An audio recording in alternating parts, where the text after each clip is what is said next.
The thing about number 4, Privet Drive, was that it was not a place where unexpected things happened. That was, in fact, the entire point of it.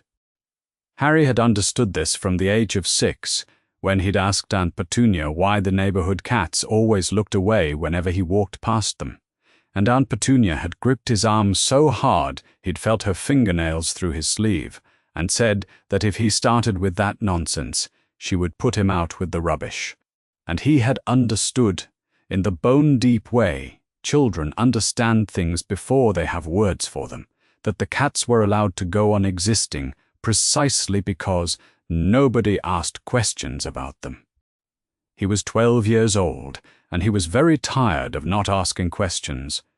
It was early July, and the heat had settled over Surrey like something heavy and hostile. The Dursleys' garden was a masterpiece of Petunia's particular obsession.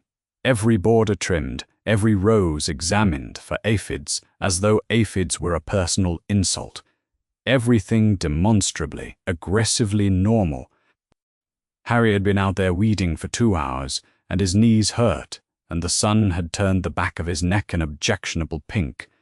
And somewhere inside the house, Dudley was watching television, and apparently needed someone to bring him a cold drink, which was why Harry was now back in the kitchen, holding a glass of lemonade he hadn't been offered.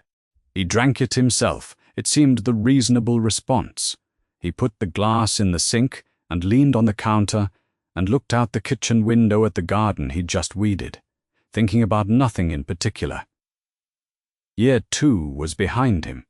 Year 3 hadn't started yet. In between there was this, the weeding, the cooking, the careful invisibility he'd learned to manage in rooms where he was not welcome. He'd written to Ron twice. He'd written to Hermione once, and she'd written back 3 pages about a book on the history of ministry regulations that she'd found in a Muggle bookshop which Harry had read and then set aside because he was approximately 1/6 as interested in ministry regulations as Hermione was, which was still, he reflected, considerably more interested than anyone in this house would ever be.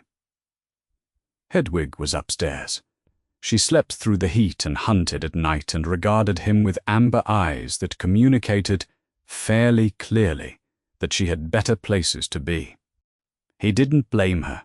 He was thinking, in the unproductive way you thought about things when you weren't quite thinking about them, about the question of where exactly one was supposed to go in the summer, when one didn't actually have anywhere to go, when the owl came.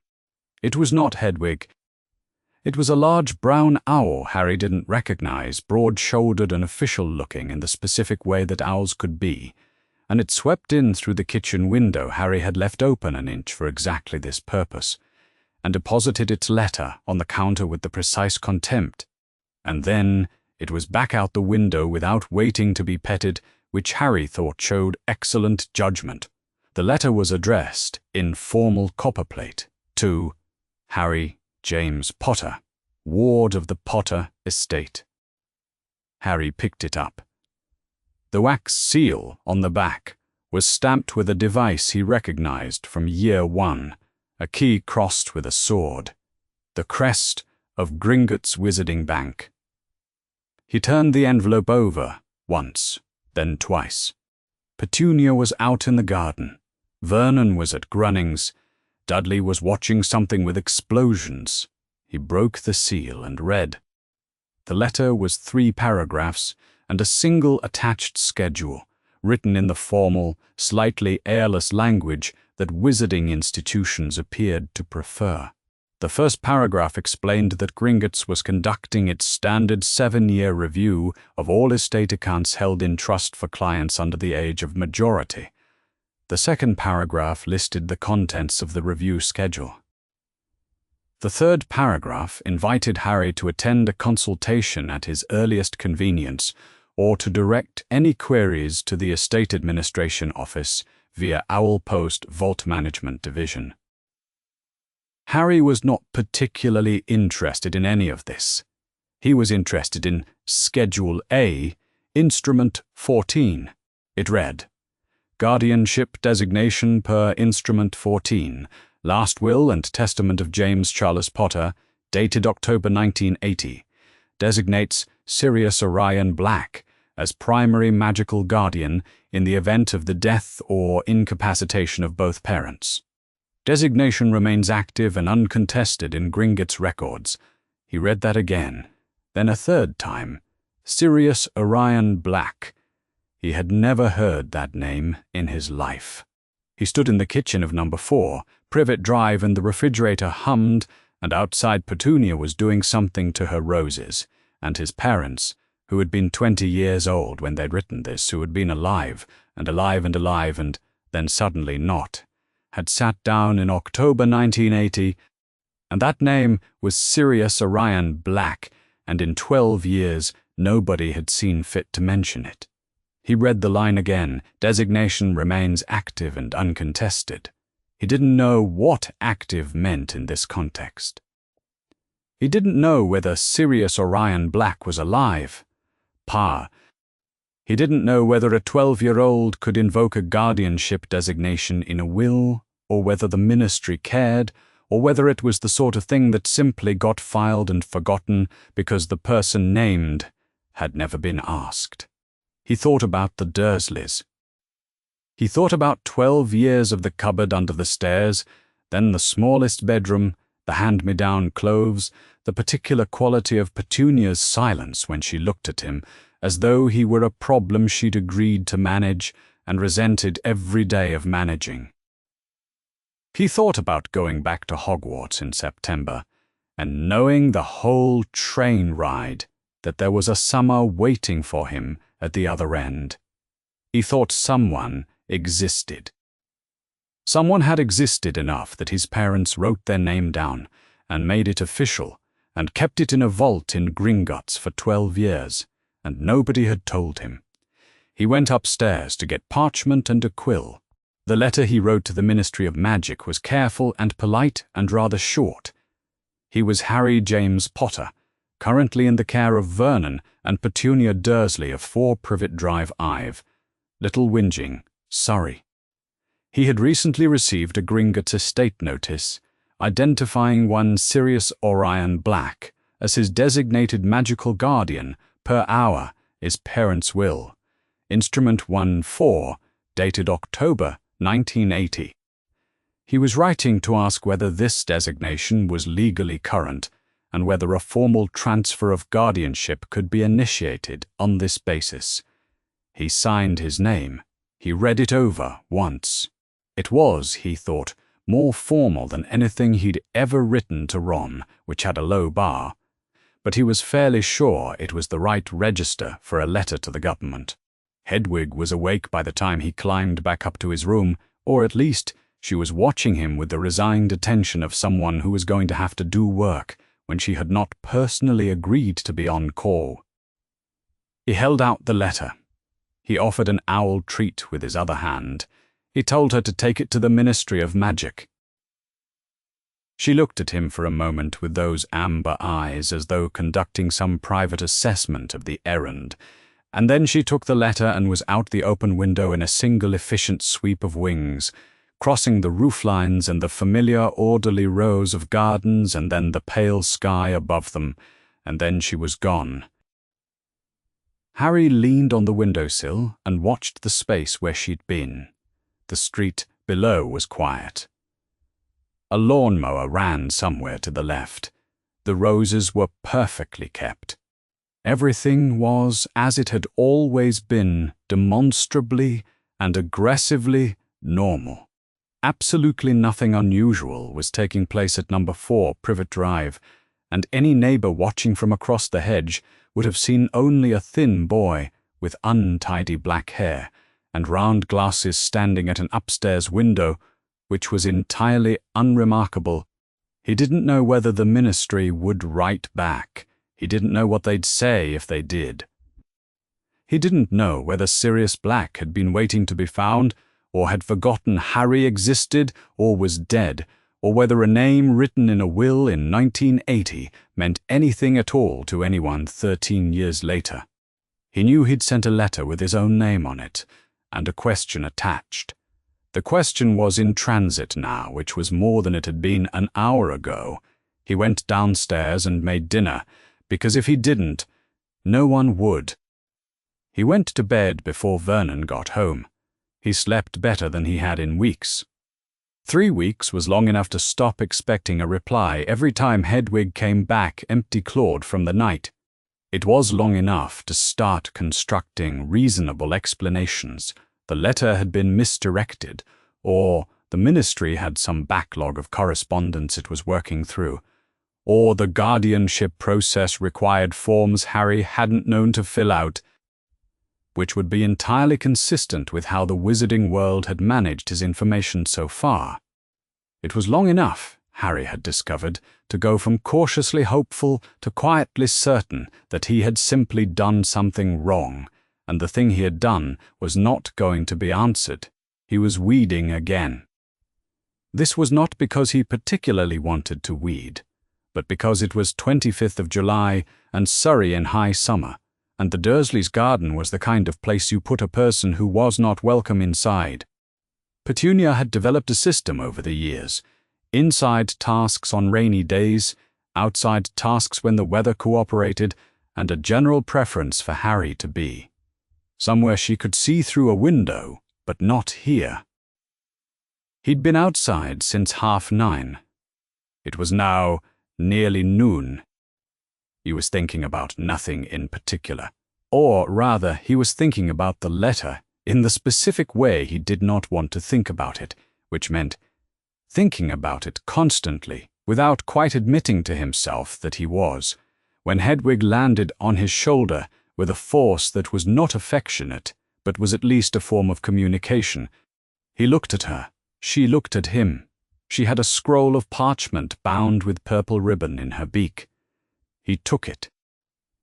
She transferred to the garden wall and regarded him with the composure of someone who had completed a demanding errand and was now owed at least a portion of the kitchen. The seal on the parchment was not Gringotts. It was the seal of the Ministry of Magic. Harry broke it and read. The letter was brief. 1 paragraph. It informed him that the Minister for Magic, Cornelius Fudge, had received his correspondence of the 14th of July and wished to meet with him at his earliest convenience to discuss the matter personally. A reply was requested at his earliest opportunity, or alternatively, the minister would call at his current address on the 1st of August if he had not heard otherwise. Harry read this twice. Then he sat back on his heels in the dirt and tried to work out what it meant that the Minister for Magic had written to him personally, and why it had taken 3 weeks, and whether that was a good sign or a very bad one. He didn't reach a conclusion. He went inside to write a reply. The Ministry of Magic occupied a stretch of London underneath the city that most of London was entirely unaware of, and on the morning of the 30th of July 1993, it was running approximately 17 different crises simultaneously, of which the guardianship petition submitted by one Harry James Potter. This was a problem. Specifically, it was a problem for Cornelius Fudge, who had spent the last 4 hours receiving increasingly urgent reports about a situation at Azkaban prison that was now, as of 20 minutes ago, officially a confirmed escape. Sirius Black, mass murderer, supporter of you-know-who, convicted on 12 counts of Muggle killing and 1 count of treason, in prison since November 1981. No one had ever escaped from Azkaban. No one had escaped from Azkaban until now. Fudge was a man who understood optics. He understood them the way a sailor understood weather, not theoretically, but practically, with the bone knowledge of someone who had seen what happened when you got them wrong. What had happened to the previous minister's career after Voldemort's rise had been instructive. The ministry's credibility was not a given. It was a performance sustained daily, and right now the performance had a rather significant hole in it. The most secure prison in the wizarding world had lost a prisoner, and that prisoner happened to be the most feared name on the ministry's records outside of you-know-who himself. He would be managing this for months. He could already feel the exhaustion of it. His secretary, a young witch who had become very skilled at reading his moods, had set a pot of tea on his desk and then arranged herself very carefully near the door. Also on his desk, in addition to the Azkaban situation reports and the Dementor deployment authorizations and the draft public statement that 3 different people had sent him 3 different versions of, also on his desk, was a piece of parchment that had been waiting since the previous afternoon, which his secretary had flagged as requiring his personal attention. He had not yet looked at it. He looked at it now. Harry James Potter, ward of the Potter estate, 4 Privet Drive Ive, Little Whinging, Surrey. He was writing, the letter explained, because he had received a Gringotts estate notice that had identified one Sirius Orion Black as his designated magical guardian. He was writing to ask whether this designation was legally current and whether a formal transfer of guardianship could be initiated on this basis. The letter was dated the 14th of July, 2 weeks before the escape.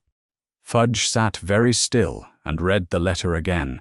He was not, by nature, a man who sat still, but this seemed to be one of those moments that required it. The boy who lived had written to the ministry to request guardianship under Sirius Black. The boy who lived had done this before Sirius Black had escaped from Azkaban, which meant the letter was not a reaction. It was not panic or confusion or some terrible coincidence of the escape reaching Harry's ears early. It was simply a 12-year-old boy who had found his parents' will in a Gringotts estate notice, and had done what a 12-year-old who had found that document would do, which was write a letter to ask about it. The letter was polite. It was formal. It had been received by the improper use of Magic Office on the morning of the 17th and escalated to his desk within the day, which was standard procedure for any correspondence bearing that particular name. It had been sitting on his desk for 2 weeks while he had been managing 100 other things, and in those 2 weeks the world had arranged itself so that what had been an awkward administrative question was now a rather serious political emergency. Sirius Black had the most wanted name in Britain attached to it, and that name was in a petition letter sitting in Harry Potter's handwriting on the Minister for Magic's desk, date-stamped and legally received. He could not ignore it. Anything received through official channels with a date stamp could be cited later. If this surfaced, and things had a way of surfacing, and it emerged that the ministry had received a formal request from Harry Potter and done nothing, the story would write itself. The ministry had suppressed the boy who lived's guardianship petition on the same day they'd lost the man named in it. He could not have that story. There was another option. He could go himself. He could explain the situation to the boy personally and carefully, and with the appropriate authority. He could lay out the facts. Sirius Black's crimes, the extent of his guilt, the nature of the danger, in terms a 13-year-old would understand. And he could do it before the Daily Prophet had the escape on tomorrow's front page. And he could come away with a petition voluntarily withdrawn. The boy was 12. He had no idea what he'd stepped into. He was very probably frightened already at having received no reply for 3 weeks. Fudge was good with frightened people. It was something he'd built a career on. He dictated a letter to his secretary and sent it via Ministry Owl before the noon reports arrived, and then he went back to the Azkaban situation with the satisfying feeling of a man who had moved one problem into the solved column. Hedwig came back with a reply the following morning, while Harry was attempting to cook eggs without burning them, which was harder than it sounded when the stove had a hot spot on the left ring that Petunia had never had repaired because Harry was the one who cooked and nobody had asked Harry. He burned 2 of them. He read the reply standing at the counter. The Minister for Magic would be pleased to visit him at 4 Privet Drive Ive on the morning of the 1st of August if that was convenient. He looked forward to speaking with Harry directly. Harry thought about that for a moment. He thought about the fact that the Minister for Magic had written to him personally. He thought about the fact that a letter he'd sent 3 weeks ago into what had felt like silence had, apparently, reached someone significant enough to reply with their own name on it. He went and told Aunt Petunia there would be a visitor on the 1st, and watched her face run through its catalogue of expressions: hostility, calculation, and finally a rigid, strained pleasantness, because whatever Petunia thought of the wizarding world, she understood. Harry scraped the burnt eggs off the ring and started again. Something had moved. He didn't know what, and he didn't know why, and he didn't know whether the movement was toward anything he wanted. But it had moved, and that was different from before. The Minister for Magic arrived at number 4 Privet Drive at 10:30 on the 1st of August in a taxi, which Petunia watched from behind the sitting-room curtain with an expression that suggested she found this either reassuring or deeply suspicious. Fudge was a round, short man in a pinstriped suit and a lime-green bowler hat, and he carried himself with the particular confidence of someone who was accustomed to rooms adjusting to him rather than the other way around. He had a briefcase. He had a warm smile. He was already beaming when Petunia opened the door, and he pumped her hand with such sincere enthusiasm that Petunia looked briefly as though she were trying to decide whether he was dangerous or merely peculiar. Mrs. Dursley. Delightful. Cornelius Fudge, Minister for Magic, you'll forgive the intrusion. A matter of some importance, I'm afraid, regarding your nephew. Petunia's face did several things in quick succession. Then she stepped aside and let him in. Vernon was in the sitting room, large and purple and radiating a hostility that Fudge appeared not to notice or chose to ignore. Harry was on the sofa. He had been there since 9, when Petunia had told him, in the tone she reserved for the category of things that are happening because of you, that they would be having a guest this morning, and he was to sit in the sitting room and not touch anything. He'd been sitting in the sitting room not touching anything for an hour and a half, and he was very ready for something to happen. Fudge sat down in the armchair across from him, set his briefcase on his knees, and looked at Harry with the kind of warm, considered attention that Harry had learned, in 2 years of being a famous person, to find faintly alarming. It was the look that people gave you when they wanted something. "Harry," Fudge said, "wonderful to see you again." Looking well, they had met briefly, at the end of year 2. Harry had been in better shape then than he was at the start of it, which was not a high bar. He was fairly sure he didn't look particularly well. He didn't say this. "Thank you for coming," Harry said instead, because it seemed like the right thing. The Dursleys removed themselves to the kitchen with the specific quality of people who wanted to listen through the wall and had decided the kitchen wall was the best option. Harry waited. Fudge clicked open his briefcase, took nothing out, and clicked it shut again, which Harry suspected was a habit rather than a gesture with content. "I want to speak to you honestly," Fudge said, "man to man as it were." "About the letter you sent us." Harry waited. "You've done nothing wrong," Fudge added quickly, as though this were the most important thing to establish. "The petition was received. It's all quite properly logged. You were right to write. But there are things you'll need to understand before the ministry can properly respond, you see? Things about the man you named in your letter." "Sirius Black," Harry said. Fudge's expression shifted very slightly, just the corners of his eyes. "Yes, Sirius Black?" He paused. "Harry, I don't know how much you know about the last war. What you know whose supporters were like a bit," Harry said. "Not all of it." "No." Well, Fudge settled back. Sirius Black was among the most devoted of them. His family they were old believers. In blood purity, in all of that. And Sirius himself, whatever you may have heard about his falling out with his family, served he who must not be named in the end. He was a spy, Harry. He was trusted by your parents, and he betrayed them. Harry said nothing. He was the one who told you where to find your family that night.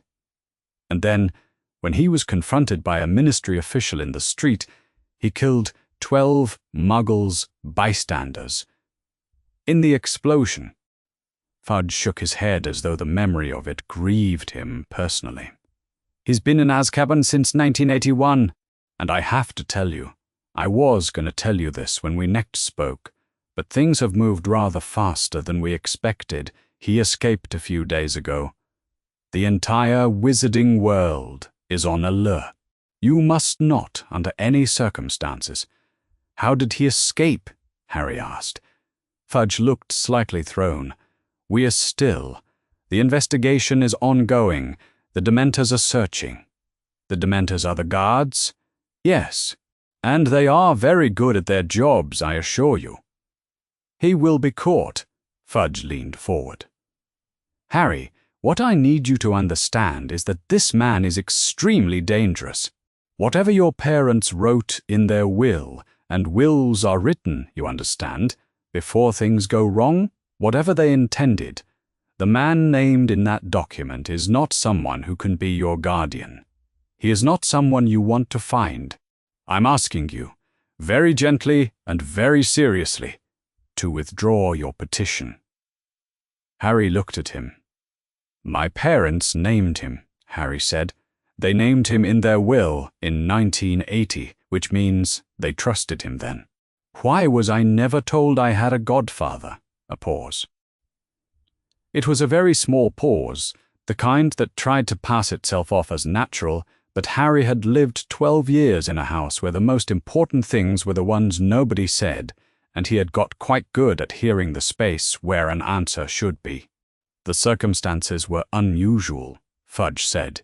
In the immediate aftermath, there was a great deal of confusion. The priority was your safety, Harry.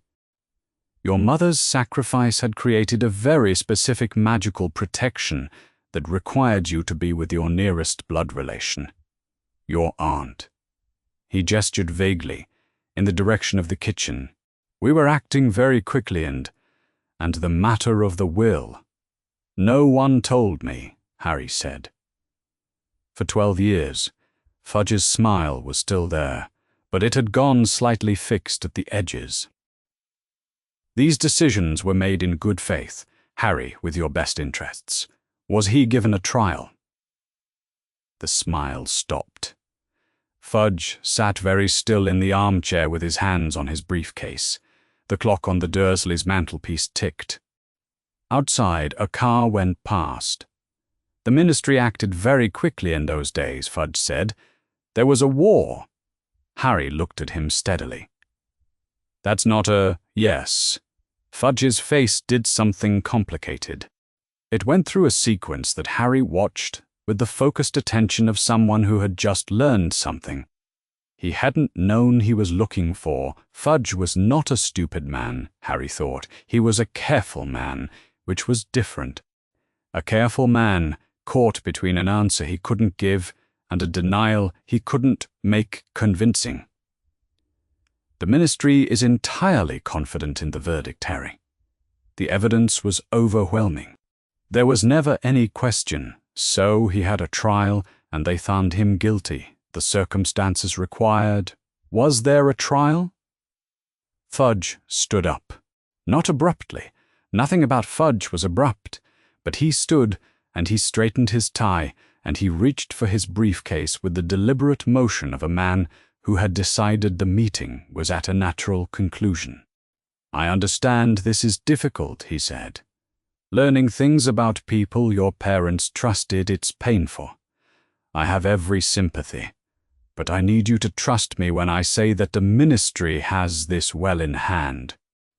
Sirius Black is a very dangerous man, and he is going to be brought back to Azkaban, and I would like you in the meantime not to send any further correspondence on this matter. A pause. Can you give me your word on that?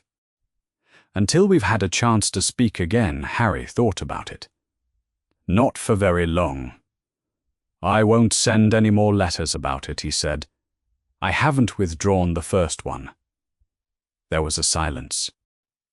Fudge looked at him, really looked, for just a moment, with an expression that Harry thought might have been surprise, and then the warmth came back up like a shutter being raised.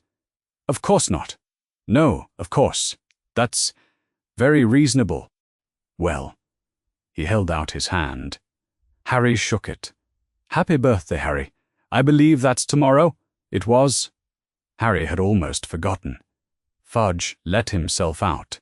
Petunia appeared from the kitchen doorway before the sound of the taxi had faded, already doing the thing with her neck where she stretched it very slightly to look at Harry without appearing to look at him. Harry went upstairs. He sat on his bed and stared at the ceiling. Hedwig was asleep on her perch, one leg tucked up, entirely indifferent. He knew about Azkaban from Hagrid, who had mentioned it in his first year, and from what you could piece together from context in the wizarding world, it was where they put people. It was terrible. People came out of it broken. The Dementors were the guards. He'd never thought very hard about what it meant to go there without a trial, because he'd never had reason to think about it at all. Now he was thinking about it. His parents had trusted this man with Harry's life. They'd written his name into a legal document. They'd done it in 1980 when they were 20 years old, and a war was happening, and they apparently thought they might die, which they had. They had trusted Sirius Black enough to put his name in their will, and then Sirius Black had been sent to Azkaban. Without, apparently, a trial. He had asked Fudge 3 times if there had been a trial. Fudge had answered each time with things that were not yes. The Ministry acted quickly. There was a war. The Ministry is entirely confident in the verdict. These were all true things, possibly. They were not answers. And a man who could not say yes when a 12-year-old asked him a direct question either didn't know the answer or knew the answer, and didn't want to say it. Harry lay back on the narrow bed. The ceiling had a water stain above the window that looked, at certain angles, like nothing in particular. He had promised not to send any more letters until they'd spoken again. He had not promised to stop thinking about it or to withdraw the petition that was currently sitting in a ministry file with his name on it, date-stamped and formally received. He closed his eyes. He had 5 weeks until September 1st. He thought he might write to Hermione. The summer had lasted in the end longer than anything. Harry had written to Hermione in August, a careful letter that described the Gringotts' notice and the petition, and the minister's visit in the factual, slightly flattened terms he'd found himself using when he wanted someone else to tell him whether he was being reasonable. Hermione had written back. Her letter was 3 pages, and every single line of it made his chest feel less like a closed room. Platform 9 3/4 was the particular beautiful chaos it always was in September. Steam and owls and trunks and families conducting several conversations at once, and the Hogwarts Express glowing brick red against the grey of King's Cross. Harry had barely set his trunk down before Arthur Weasley materialized at his shoulder with the specific quality of a man who had been waiting for this moment and was not entirely certain how to begin. Arthur Weasley was tall and angular and balding, with the kind of earnest face that usually put Harry at ease. Right now it didn't. He bent slightly, keeping his voice low under the noise of the platform. "I need a word, quick one." Harry had been expecting something like this. He'd been expecting it since August, when the Prophet had run the escape story on the front page every day for a week, and Molly had sent a letter that was essentially just the word careful in many different emotional registers. "You've heard about Sirius Black," Arthur said. It wasn't quite a question. "Yes," Harry said. "He's Harry, I can't explain everything here, but they believe he's after you. He was you-know-who's most devoted, his right hand, some people said. And he's out there. Arthur's hands were in his pockets. They appeared to be clenched. "I know you're going back to Hogwarts, and the school's well guarded and Dumbledore's there, but you've got to promise me if you hear or see anything that doesn't feel right, you come straight to a teacher." "All right," Harry said. Arthur looked at him. Then he looked past Harry to where Molly was standing with the luggage trolley and several of the others, and something passed between them. A glance. Just that, 2 or 3 seconds, the kind of glance that married people exchanged when the thing they were thinking was not something they were going to say out loud. Harry watched it. "Good man," Arthur said, and squeezed his shoulder and went back. Fred and George descended on Harry with the mechanical cheerfulness of people performing cheerfulness at a slightly higher volume than the situation required. And Fred said, "Blimey, you look terrible, mate," and George said, "He means that in the best possible way," and Fred said, "I absolutely do not," and Harry laughed, which he hadn't done very much of in August, and he thought probably Fred noticed that too. They found a compartment near the middle of the train. Ron shoved the door open. Hermione was already inside with a book open on her knee. She had clearly been saving seats. And Crookshanks, the flat-faced ginger cat she'd acquired somewhere over the summer, was occupying the overhead rack with the contempt of a creature who had decided this was his territory. Ron dropped into the window seat. Harry sat across from him.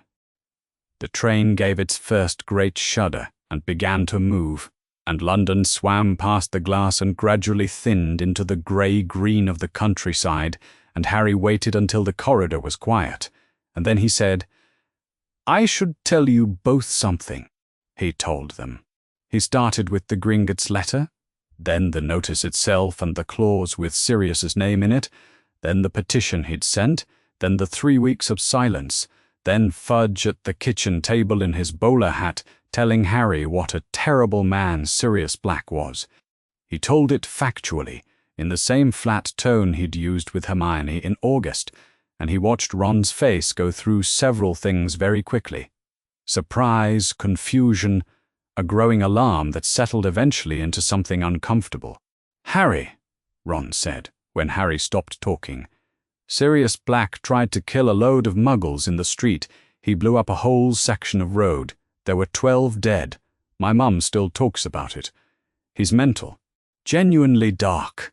Not just like a bully.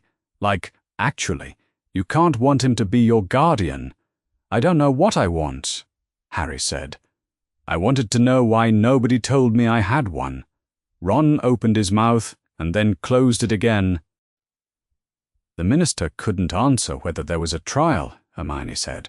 She said it quietly, looking at her book rather than at Harry, as though the thought were something she was examining rather than announcing. "No," Harry said. 3 times, Hermione turned a page. Then she looked up. "I looked it up," she said, "in August. I'd been in the library, the public one in Bristol. They have a good wizarding section if you know where to find it. I was looking up ministry procedure in wartime, after trials. All of that," she paused. "There are very few records from right after you know who fell from late 1981.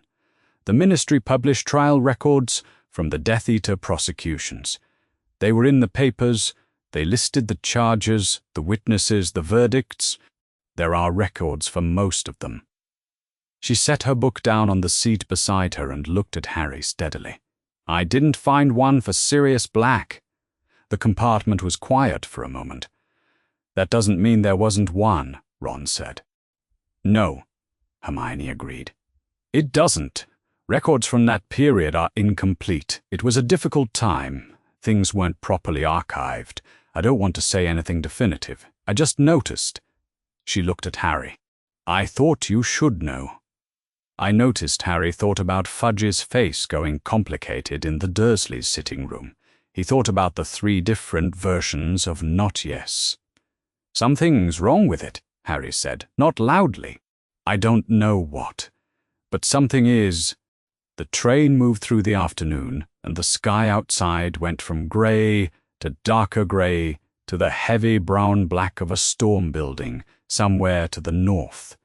And they talked about other things, Neville's letter about his new wand, whether the rumour about Snape wanting the Data position was true again this year, Hermione's timetable, which appeared to be logistically impossible, in a way she had not yet seen fit to explain.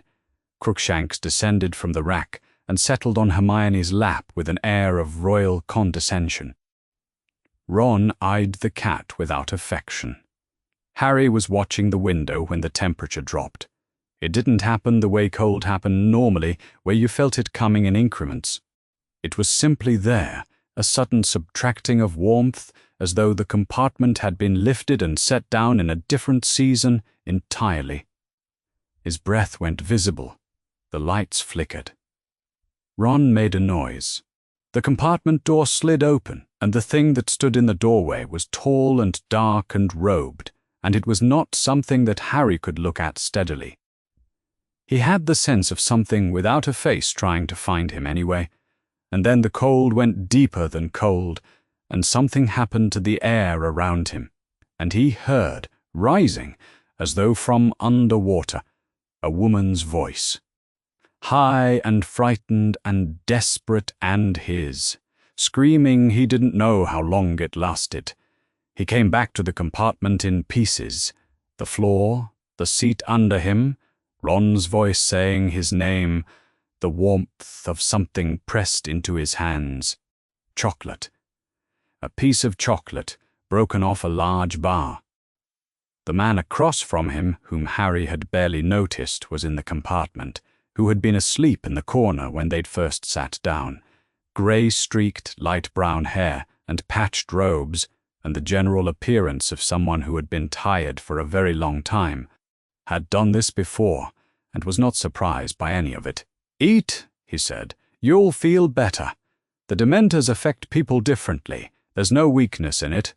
His voice was quiet and measured. He said it as though it was simply true, without the flinching quality that people sometimes had when they were trying to be kind to Harry Potter. Harry ate the chocolate. The warmth came back.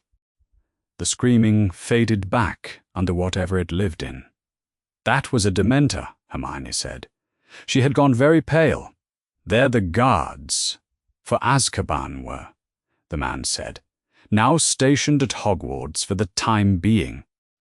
He straightened up, tucking the rest of the chocolate back into his robes. He glanced at each of them in turn. "I'm Professor Lupin. I'll be teaching defense against the dark arts this year." He offered a small, tired smile and went back to his corner, and the train moved on into the dark. Harry held the foil wrapper from the chocolate in his hands and tried to slow his breathing. He thought about the woman's voice. He had never heard his mother's voice. He was fairly sure he knew whose it was. He looked across at Professor Lupin, who had gone back to looking out the window, who had produced chocolate and a steady voice and a specific quality of someone who knew what a Dementor did to a person and had planned accordingly. He was thin and shabby, and the patches on his robes had been mended more than once. Harry filed him the way he'd been filing things all summer. He didn't know what he was filing it under yet. The thing about Professor Lupin was that he taught as though he expected you to be capable. This was, Harry had discovered over 2 years at Hogwarts. Not the default, most professors taught at you. They deposited information and then tested whether it had stuck. Lupin did something different. He set up the wardrobe in the staff room with the same ease he'd had on the train, and he said, in the manner of someone raising a practical question, "Now, who knows what a boggart is?" And when Hermione's hand went up, he called on someone else first, which made Hermione's hand go down in indignation and made the rest of the class pay attention, because Lupin was the kind of teacher you watched to find out what he would do next. Neville Longbottom went first. Harry had expected Neville to freeze up, the way Neville often froze. He was not a boy who performed well under observation, but Lupin had said something quietly to him while the others were getting into position, and when the wardrobe door burst open and a dark shape swept out of it. Neville squared his shoulders and said, "Ridiculous." And the thing that had been Snape was wearing his grandmother's clothes, and the class dissolved. It was the best DA lesson Harry had had in 3 years. He didn't get to face the boggart. Lupin stepped smoothly between Harry and the wardrobe when it was Harry's turn and redirected the lesson. And afterward, when the others had gone, he asked Harry to stay. "I owe you an explanation," Lupin said. He was rolling down his sleeves with the unhurried efficiency of a man comfortable with being watched. "It's all right," Harry said. "You thought it would turn into Voldemort." "I did." "Was I wrong? It would have been a Dementor," Harry said.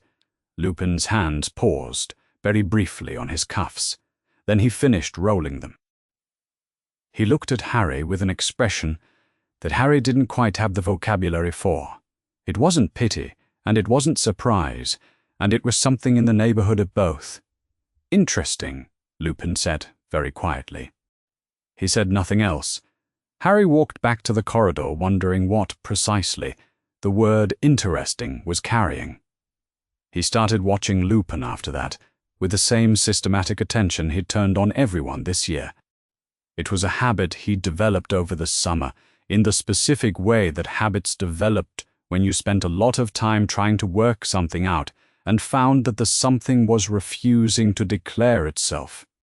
He noticed that Lupin's robes were patched at the elbows, and the patches were old, and the stitching on the oldest patch had been redone more than once. He noticed that Lupin went grey-pale in a particular way at the end of each month, not the grey of illness, but the grey of something more scheduled than that.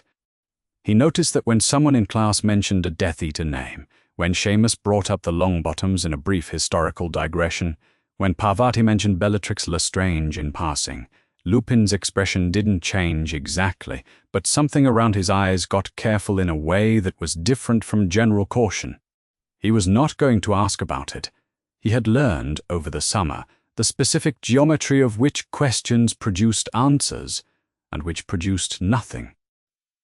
Lupin came back from one of his absences in mid-October, looking like he'd lost about a week's worth of sleep, but otherwise intact, and Harry arrived at the Darkglass room to find Professor Snape already at the board. The lesson was on werewolves.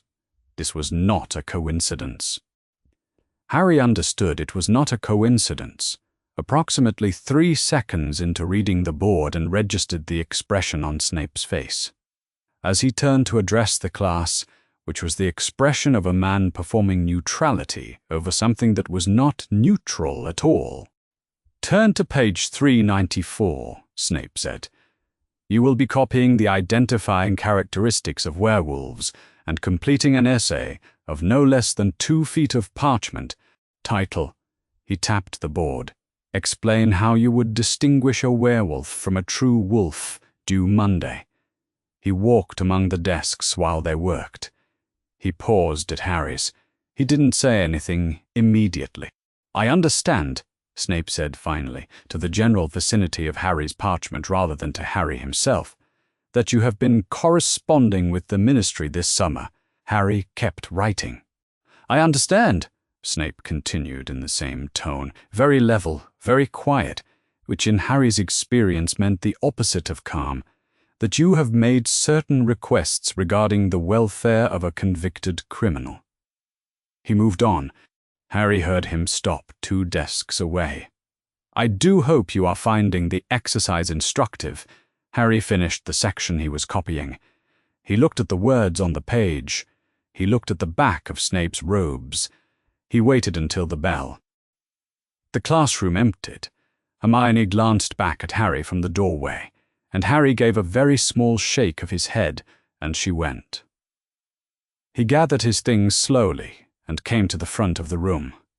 "Professor." Snape turned with the particular quality of someone who had been expecting this. He crossed his arms. Was Sirius Black given a trial? The silence in the empty classroom was different from regular silence. It had a texture to it. Snape looked at Harry for a long time, long enough that Harry started counting the seconds without meaning to. 6, 7, 8. Snape's face did not go complicated the way Fudge's had. Fudge had been rattled. Snape was not rattled. He was looking at Harry with something that wasn't quite contempt, or wasn't only contempt, and Harry couldn't fully name the rest of it. "I would suggest," Snape said, each word placed with a deliberate weight of something expensive, "that you concern yourself with what you know, rather than with what you imagine you can change, Mr. Potter." "That's not a yes," Harry said. Snape's expression hardened in a way that was different from his usual hardness. Something shifted behind his eyes and then sealed itself shut, the way a window closed. "Leave," Snape said. Harry left. He found Ron and Hermione in the library, which was where they congregated when something had happened, and the common room felt too open. He sat down. He told them. Ron listened with the expression of someone being told things he had privately hoped he would not be told. He'd been wearing that expression with increasing frequency since September, and Harry felt a specific affection for it, the way you could feel affection for someone's discomfort, when the discomfort meant they were taking something seriously. "So Fudge," Hermione said carefully, "and Snape, two people who would know. Two different questions, same non-answer." "They're not saying it's secret," Harry said. "They're not saying they can't tell me. They're just not answering." "They're not saying anything because there isn't an answer to give," Hermione said. She said it the way she said things she'd been working toward for a while, with the quality of a sentence that had been turned over many times before being put down. If there had been a trial, and he'd been convicted, there would be a record. Someone could just say yes. That's the answer, yes. It takes one word. Ron rubbed the back of his neck. "He still could have done it, though," he said. Even if the process was. He stopped. Started again. He was, you know, whose right hand. Everyone said so. My family said so. He betrayed Harry's parents. There's no question about that. "I don't know if there's no question about that," Harry said. Ron looked at him. "Harry, I'm just saying I don't know." He wasn't angry. He was the opposite of angry. He was very tired and very methodical in the way he got when he'd been working on something for long enough that the feeling had worn off and only the thinking remained. "If there wasn't a trial, then I don't know what was proven. I don't know what wasn't. I don't know what questions didn't get asked." Ron was quiet. He didn't argue. He sat with the discomfort of it, which Harry appreciated more than any response would have been. Harry went up to his room early that evening. He stood at the window that looked out over the grounds and watched the Dementors moving along the castle perimeter, slow, dark shapes against the darker treeline, the particular wrongness of them visible even at this distance. Fudge had stationed them here, to guard against Sirius Black. He thought about what they had been before. The guards of Azkaban, the things that had kept Sirius Black in a cell for 12 years. If there had been no trial, then the cell had been the verdict. The Dementors were the sentence. And the sentence had started before any of the other things, before the conviction, before the proceeding, before anyone had stood in a room and been asked a question and given the chance to answer it. He watched them until the cold that radiated off them, even at this distance, made the glass of the window faintly damp. Then he let the curtain fall. He didn't know what Sirius Black had done. He knew that two people had been given the chance to say yes to a very simple question, and neither of them had. He thought that was the most interesting thing that had happened to him in 3 years, and he intended to keep thinking about it. Fred and George found Harry in the corridor outside the One-Eyed Witch Passage on a Thursday afternoon in November, and they had an air about them. Not their usual theatrical mischief, but the particular quietness of people carrying something they were pleased about. "We've been thinking," Fred said. "We've been thinking," George confirmed, "that you've had a fairly peculiar start to the year." "Peculiar," Fred agreed. "And that peculiar start to years deserve peculiar resources." They looked at him with matching expectation. Fred produced a folded piece of parchment from inside his robes and held it out. It appeared blank. Harry took it. "What is it?" "Tap it," George said, "and say I solemnly swear that I am up to no good." Harry looked at them.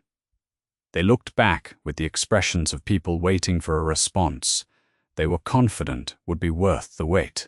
He drew his wand. He touched the tip to the parchment and said, "I solemnly swear that I am up to no good." For a moment, nothing happened. Then, spreading from the point where his wand touched, thin ink lines began to map themselves across the surface. Corridors, staircases, rooms spreading outward from a central point, each one labeled in tiny, meticulous handwriting. Hogwarts expanded across the parchment as Harry watched, level by level, every passage, every classroom, every shortcut, and across every corridor and room, small labeled dots were moving. He looked up at Fred, then at George. "That," Fred said with visible satisfaction, "is the Marauder's map. It shows every person in the castle by name, every secret passage, every room, the whole thing." George leaned in. "We've had it since third year. Found it in Filch's confiscated items cabinet. We thought, given the year you're having, you'd get more use out of it than us." Harry stared at the map. He found the common room without difficulty, a cluster of dots labeled with names he recognized. Gryffindor Tower, someone called R. Longbottom, sitting near someone called D. Finnegan. He found the library. He found Filch himself, moving with Mr. Norris along the 4th floor with the regular circuit of someone following a practiced route. "Who made it?" he asked. "No idea," Fred said. "There's a message when you first open it. Moony, Wormtail, Padfoot, and Prongs. We've always assumed they were students." Harry turned the map over. He moved through the castle with it over the next hour. He thanked Fred and George, who appeared satisfied, and melted back into the corridor from which they'd materialized. And he went back to his room and sat on his bed and navigated the whole thing. It was extraordinary. It was the kind of object that made you feel briefly that you could see everything at once, which was a feeling Harry had not had very much of this year and found he'd missed quite badly. He was on the 2nd floor, the maps version of it, following a dot labeled P. Patil, toward the Transfiguration classroom, when a name stopped him. He was not looking for anything. He was navigating, and among the hundreds of labeled dots moving through the castle's arteries, students and teachers and ghosts, and in one corridor, Mrs. Norris moving independently of Filch. One name was where it should not be. Moving along the 2nd floor corridor, slow, slightly erratic, the way a small thing moved when it wasn't walking upright. Harry stared at it. He turned the map over. Back again, the dot was still there. He found Ron and Hermione in the common room. He sat down between them and put the map on the low table, and pointed, without saying anything. Hermione leaned in and read it. Ron leaned in and read it. Ron went white. "Pettigrew," Ron said. He said it slowly. That's the man. That Sirius..." He stopped. "They say Sirius killed him. He was the one Sirius found in the street after your parents died. and he blew up the whole section of road, and Peter Pettigrew was one of the dead. He looked at Harry. "The map says he's on the second floor." "I know what the map says," Harry said. Ron looked at the map. He looked at his pocket, the bulge at the top of it, where Scabbers lived. Scabbers, who had been Ron's rat since before Ron started Hogwarts. Scabbers, who was older than any rat, had a decent reason to be, and who had been getting, as Ron had mentioned more than once this term, progressively worse. "Ron," Hermione said. She said it carefully, in the tone she used when she'd already worked through the thing she was about to say, and had decided it needed to be said gently.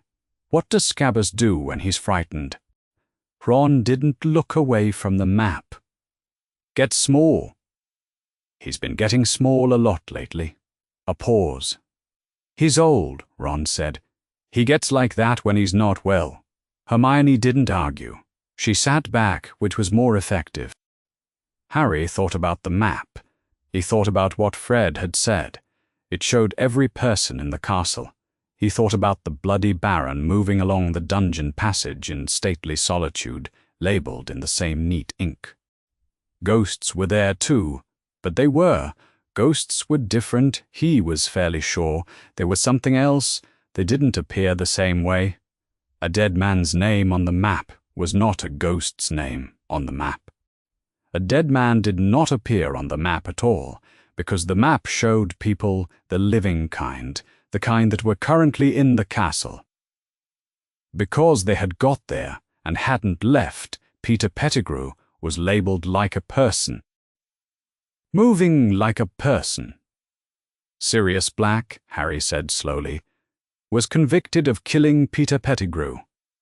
The fire crackled. Someone across the common room laughed at something. "If Peter Pettigrew is alive," Harry said, "then Sirius Black didn't kill him." No one said anything for a moment. "The map could be wrong," Ron said, "but he said it the way you said things you didn't quite believe." "The map," Hermione said, "has been accurate for every other name on it. We just spent an hour checking every professor, every student, everything we could verify." She looked at Harry. "If it's accurate for everyone else." "It's accurate," Harry said. He touched the dot with his finger. It moved slightly. Slow and erratic, that small movement. He thought about what he'd built up over the last 4 months, in the careful, incremental way he'd been building it. A petition with no response, a minister who couldn't say yes, a potions professor who couldn't say yes, Hermione's library search that found no trial records, and now a man who was supposed to be dead, moving through the corridors of Hogwarts, labelled in ink by a map that didn't know about ministry narratives and didn't care about what anyone had decided in 1981. The map knew who was in the castle. That was all it knew. And it was telling him Ron was looking at his pocket. Scabbers had been still for the last few minutes, unusually still, in the specific way that Scabbers got when something alarmed him, pressed against the seam, making himself as small as he could go. He looked at Ron's pocket. He looked at the dot again. He knew what he suspected. He had suspected it for approximately 2 minutes, and it was already the most solid thing he'd felt since July, which was a problem, because it was enormous, and he hadn't verified any of it, and he was 13 years old, and sitting in the Gryffindor common room with a piece of parchment. He folded the map, mischief-managed, quiet and careful, and put it in his robes. "I need to think," he said. Ron nodded, still not looking up from his pocket. Hermione said nothing, which meant she'd already thought it, and was waiting for him to get there himself, which was very Hermione, and which Harry found at this particular moment genuine comfort. He went upstairs. He sat on his bed in the dark and thought about a name in neat ink moving along a corridor in a castle in Scotland, and what it meant if the map was right, and what it meant if everything built on the assumption that the map was wrong was a 12-year construct that nobody had thought to question because nobody had had reason to. He thought about Sirius Black in Azkaban for 12 years. He thought about the no-trial question and its 3 non-answers. He thought about a name written in a will in October 1980 by 2 people who were 20 years old. He thought for a long time. Then he turned over and went to sleep because tomorrow was a Friday and there was potions, and being tired for potions was a specific category of unpleasant that he'd managed to avoid most of term and didn't want to invite now. He would think about it more in the morning. He was going to need to. The gargoyle on the 3rd floor moved aside without being told, which meant Dumbledore was expecting him. Harry had been summoned at breakfast by a note delivered via the most senior-looking of the school's owls, a large, tawny creature that had set the note on Harry's porridge with the authority of a civil servant, and then left without waiting to see if Harry opened it. The note said, "When you have a moment this morning, Harry," which from Dumbledore meant now. The office was warm. It always was. The portraits dozed in their frames, the silver instruments turned on their spindles. Fawkes sat on his perch beside the window with his tail caught in the early December light. Dumbledore was standing when Harry arrived, which was unusual. He sat only once Harry had come through the door, and he folded his hands on the desk, and he looked at Harry over the half-moon spectacles with an expression that Harry had not seen on him before. "Sit down, Harry." Harry sat. "The Ministry has formally responded to your petition." Dumbledore did not preface this. He said it plainly, in the tone of someone who had decided that plainness was the appropriate approach. "They have rejected the claim. In the Ministry's position, Sirius Black is a convicted criminal, and the designation of a convicted criminal as guardian cannot be recognized. Their letter is on file. I will ensure you receive a copy. I want to explain something to you about why Dumbledore placed you with the Dursleys," Dumbledore said, and then paused, as though he'd heard himself use the 3rd person, and continued. "Why I placed you with the Dursleys. It was not arbitrary, and it was not without reason, and I owe you the reason, even if I should have given it to you sooner." He leaned back very slightly. "When your mother died to save you, she invoked a very old magic. Sacrificial protection. The specific mechanism is this. Because she chose to die rather than allow harm to come to you, she created a protection that dwells in her blood, in anyone who shares it. Your Aunt Petunia is her nearest blood relation. While you can call that house your home, the protection your mother gave her life for will hold, regardless of what else is happening in the world." Harry listened to this. "So Dumbledore, so you kept me there because of the magic," he said. "Yes. How long does it last? Until you come of age. Until your 17th birthday." Harry did the arithmetic without difficulty. 5 more years. He understood the shape of it, the logic of it, even the genuine care underneath it. The fact that someone had been trying to keep him alive and had used the only mechanism available. He understood all of that. "That doesn't explain why nobody told me I had a godfather," he said. Dumbledore was quiet for a moment. "No," he said, "it doesn't. Was Sirius Black given a trial?" He had asked this question twice before, once to Fudge, once to Snape. He watched Dumbledore the way he'd learned to watch people, not at the words but around them, at the places where the expression moved before the words arrived. Dumbledore was very still. He looked at Harry over the spectacles. "The Ministry moved very quickly in those days." He said the same words, approximately the same inflection. Harry let them sit. "You were there," Harry said. "You were headmaster. You were chief warlock of the Wizengamot." He did not say it as an accusation. He said it as a statement of fact, because it was a statement of fact. And he let the fact exist in the room. Dumbledore looked at him for a long time.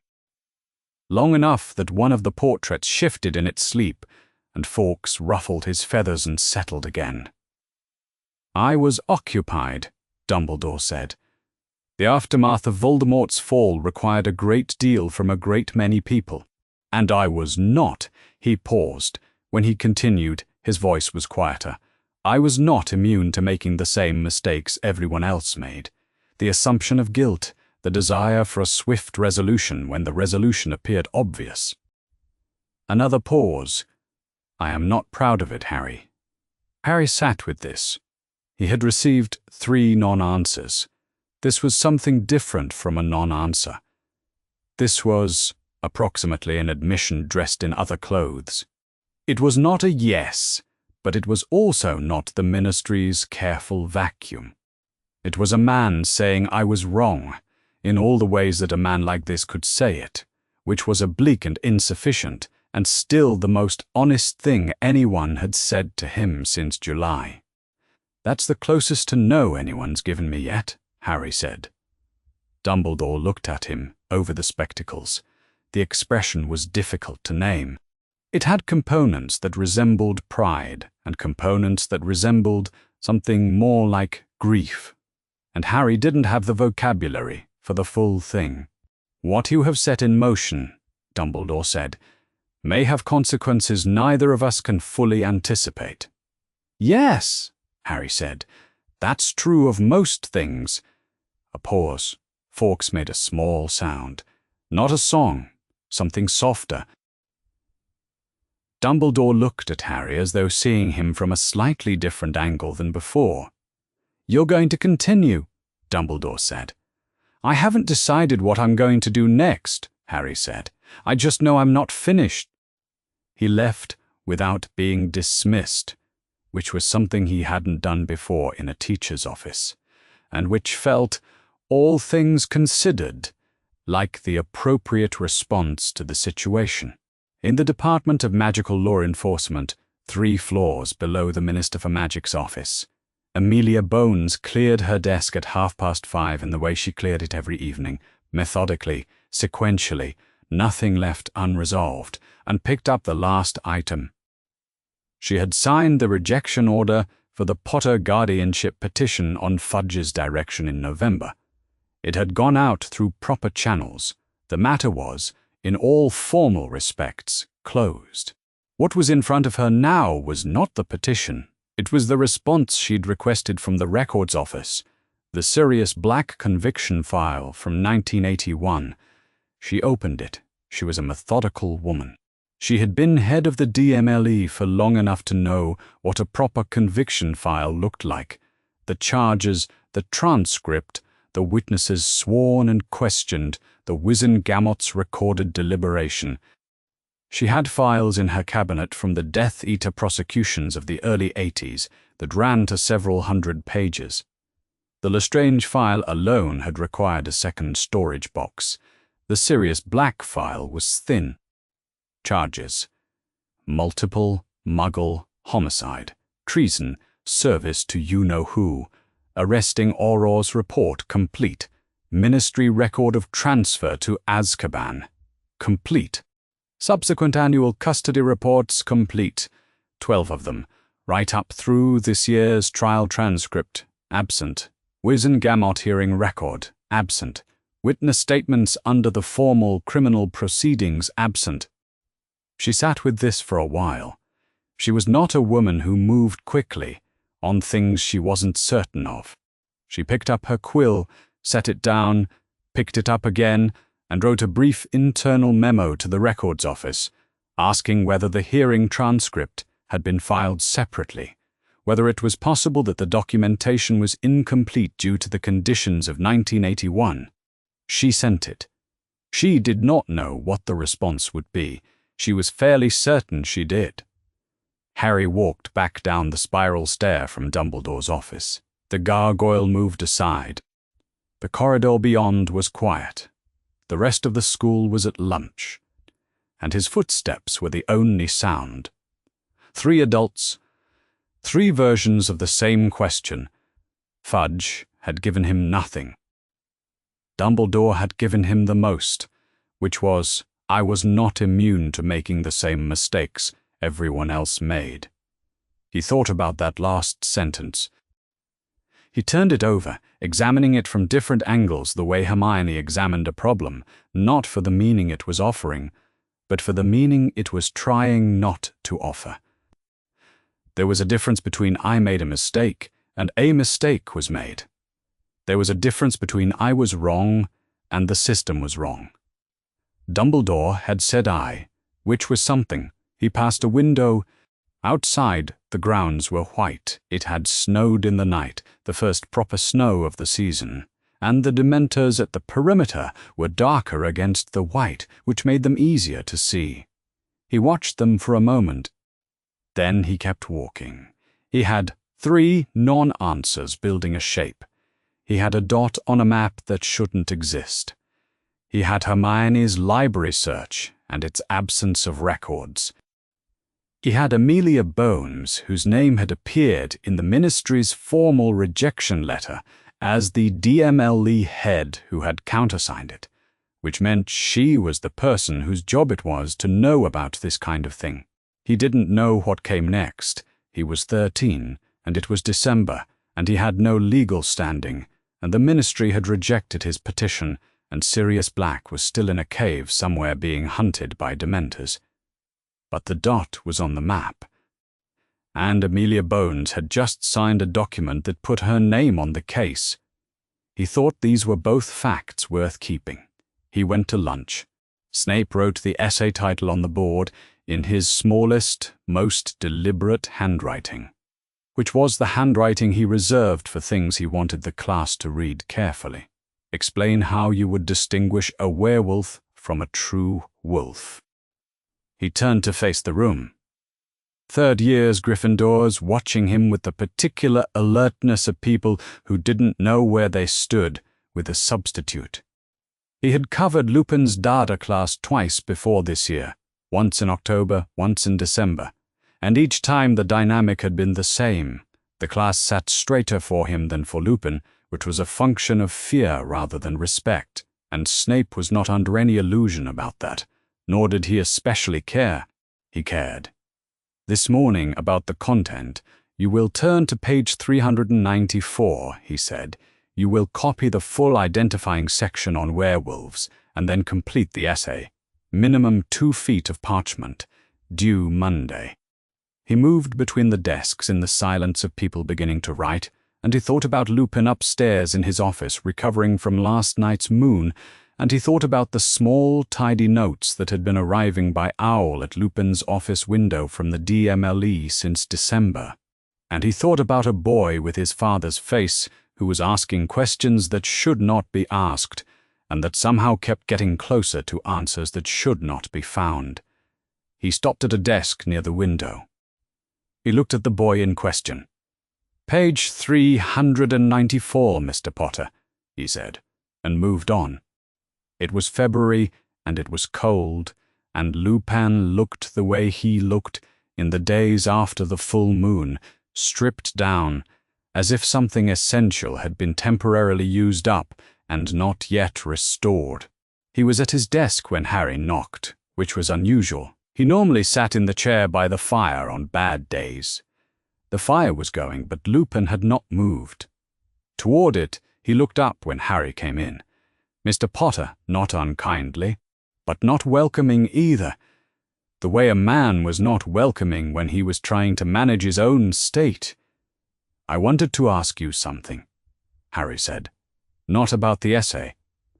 Lupin's expression shifted very slightly. He gestured at the chair across the desk. Harry sat. He had been thinking about how to say this since October, which was long enough that the thinking had worn smooth. You knew him, didn't you? He said. Not the stillness of confusion, the stillness of a man who had been waiting for a specific knock and heard it arrive. He said, Where did you hear that? I didn't hear it anywhere, Harry said. You went still when I said his name the first week of term, the same way you go still when someone mentions the First War. People do that when something costs them. Lupin looked at him for a long moment. It was not a deflection. It was the observation of a man filing a fact about someone. "Was I right?" Harry said. Another pause. Lupin had a way of pausing that was different from the pauses Fudge and Snape used. Theirs were strategic, calculating the best way to not answer. Lupin's pauses felt like the opposite, like someone deciding, with actual difficulty, whether the truth was a thing he was allowed to offer. "Sirius Black was— I knew him," Lupin said at last. "A long time ago we were in school together." He said each word as though it had weight, and he was placing it carefully. "He was. We were close once." "Were you still close, Harry?" asked Lupin, looked at the fire rather than at Harry. "I cannot tell you what I believe about Sirius's guilt," he said. "Not yet. Not yet," Harry repeated. "Not yet," Lupin said. "That means there's something to tell." He sat with the silence of it, which was an entirely different thing from not answering. And Harry read it correctly. This was not a door closed, but a door that wasn't ready to be opened, which was a distinction that mattered. Harry reached into his bag and took out the map. He'd been carrying it with him for the last 2 weeks, which was a decision he couldn't have explained at the time and could explain perfectly well now. He put it on the desk between them. He touched his wand to it and said quietly, "I solemnly swear that I am up to no good," and watched the ink spread. He found what he was looking for within a few seconds. He turned the map so it was facing Lupin and pointed. "Is that the same Peter Pettigrew," Harry said, "who was supposed to have been murdered by Sirius Black in 1981? Lupin's face drained. Harry watched it happen. It wasn't a quick thing. It went in stages, the color going out in sequence from his forehead to his jaw, and his eyes moving to the dot and staying there, and his hands, which had been resting on the desk, becoming very still. He reached out and took the map. He held it in both hands. He looked at the dot, moving, slow and irregular, the way Scabbers moved when he was in Ron's pocket, and he looked at it for a very long time. Lupin said, his voice had gone very quiet. "Not hostile. Something else. Fred and George Weasley gave it to me in November. They said they'd had it since 3rd year. Harry watched Lupin's face. "Yes," he looked up from the map. "The name?" "This name," he indicated the dot without quite touching it, as though the parchment was something fragile. "You understand what this means?" "I understand what it would mean if the map is accurate," Harry said, "which it's been every time I've checked." "It's accurate," Lupin said. "Very flat, very certain." "So, if Peter Pettigrew is alive and moving through this castle," Harry said, "then Sirius Black didn't kill him." Lupin sat with this. Harry let him. "May I keep this?" Lupin said. "You're not going to tell me what you're going to do with it," Harry said. "Not yet." He met Harry's eyes. "I know that's not what you want to hear." "2 not yets is more than I've got from anyone else all year," Harry said, and picked up his bag and went to the door. He stopped with his hand on the frame. "Professor, when it becomes yet, I'd like to know. Baptiste." He heard Lupin say something very quiet behind him, not quite directed at Harry, possibly not directed at anyone. It might have been yes, it might have been soon. He walked back down the corridor toward the common room. The castle was between classes, moving and noisy, and he walked through it, thinking about Lupin's hands. They had not been steady holding the map. A man who prided himself on being steady, who taught with steadiness, who had been steady on the train in September with Dementors at the door, had held a piece of parchment, and his hands had not been steady. That meant something. He thought about Fudge's face doing complicated things in the Dursley sitting room. He thought about Snape's expression sealing shut like a window. He thought about Dumbledore saying, I was not immune to the same mistakes. He thought about Lupin's face draining in stages, and Lupin saying, accurate, flat, and certain, the way you were certain about things you had made yourself. The map was older than Fred and George's tenure at Hogwarts. The map had been in Filch's confiscated collection long before they'd found it, which meant someone had made it long before that. Someone who knew the castle well enough to map every passage and every room. Someone who had known Peter Pettigrew well enough to include him. He did not yet have all the pieces, but Lupin had just confirmed that the piece he did have was real. Not yet, Lupin had said. Harry was beginning to understand that not yet from Lupin was not the same as not ever. It was the statement of a man waiting for the moment when he could move, when the evidence was in his hands and the path was clear, and waiting any longer was no longer a defensible choice. He thought that moment might be coming soon. He hoped it was coming soon. He was very tired of waiting, and he had been waiting since July, and the dot on the map was still moving through the second-floor corridor with the slow, irregular motion of something that had been hiding for 12 years. Harry was awake when Lupin knocked. He didn't know why he was awake. It was after 2 in the morning by the clock on Neville's nightstand, and the dormitory was dark and quiet, and there was no particular reason to be sitting up in the dark listening to the castle settle. Except that the map had been with Lupin for 6 weeks, and 6 weeks was long enough for something to happen, and Harry had been waking up in the small hours of the night with the particular alertness of someone who expected to be needed. The knock was soft. He already had his glasses on.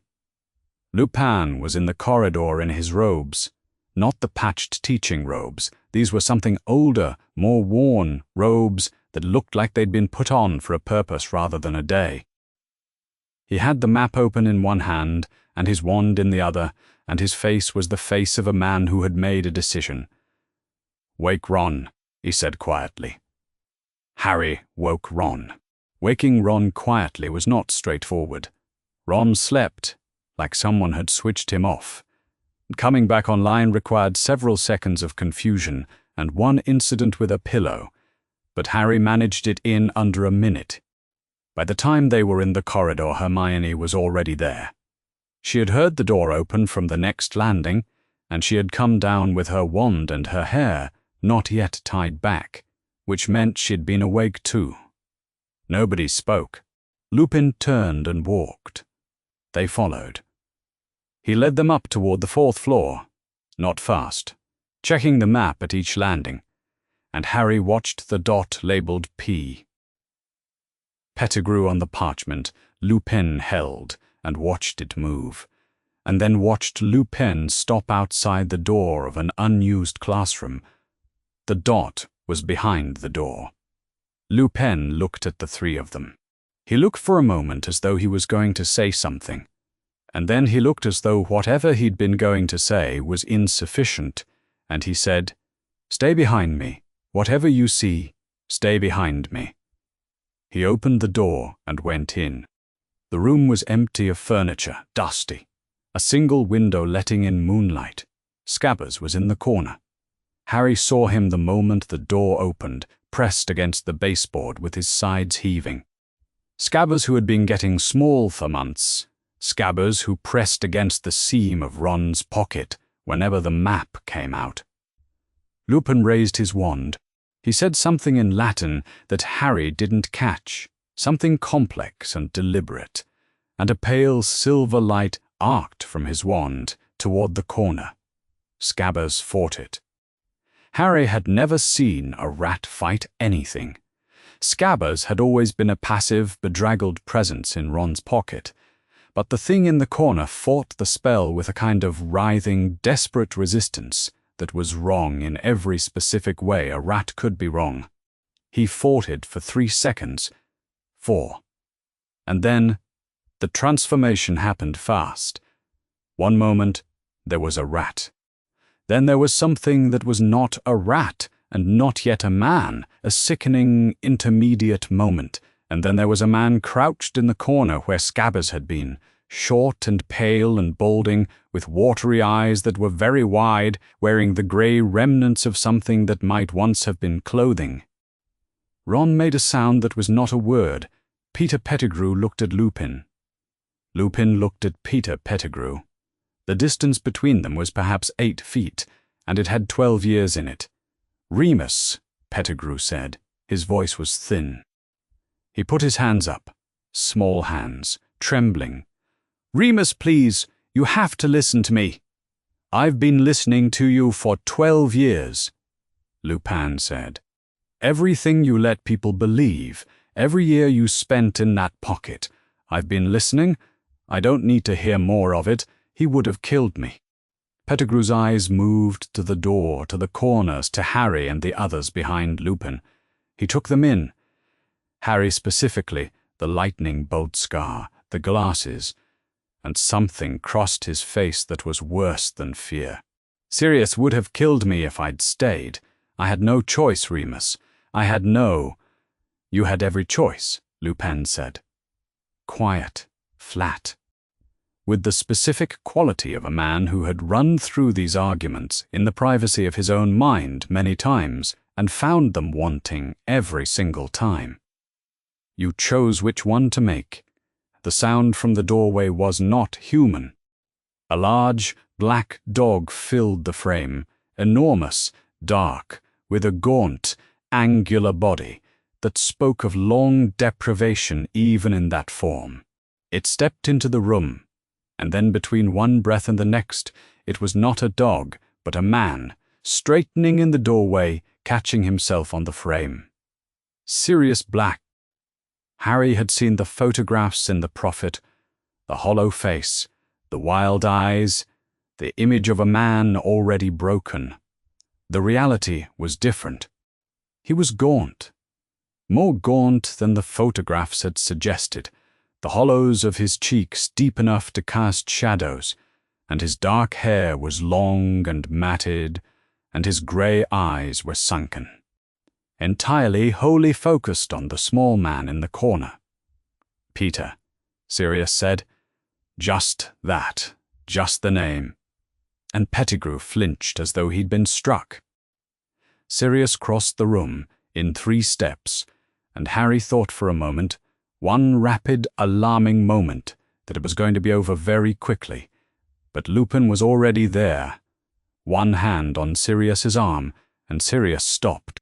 His hands were shaking, his whole frame was shaking, with the specific tremor of someone running on something that wasn't quite energy and wasn't quite will.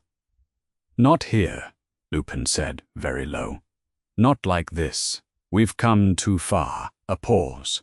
Something moved through Sirius's expression, not receding, just held. "No," he agreed, "not like this." They talked for an hour. Sirius and Lupin together, completing each other's sentences in the way of people who had known each other long enough to know exactly where the other's account left off, gave Harry the truth of November 1st, 1981. They gave it to him in the plain, factual language of people who had been carrying it for 12 years and no longer had the energy to dress it. Pettigrew had been the secret keeper. Sirius had proposed it, a switch, a feint, because Sirius was the obvious choice and therefore the wrong one. It had been Pettigrew, always Pettigrew, who had gone to Voldemort, who had given him the address in Godric's Hollow, and then run, who had staged his own murder, cut off his own finger, detonated the street, and killed the Muggles, and disappeared into the body of a rat, while Sirius stood in the crater and understood, too slowly. 12 years in Azkaban, no trial, no hearing, no one who had asked any of the questions that would have made the truth available. Pettigrew in the corner said nothing. He had stopped trying to argue.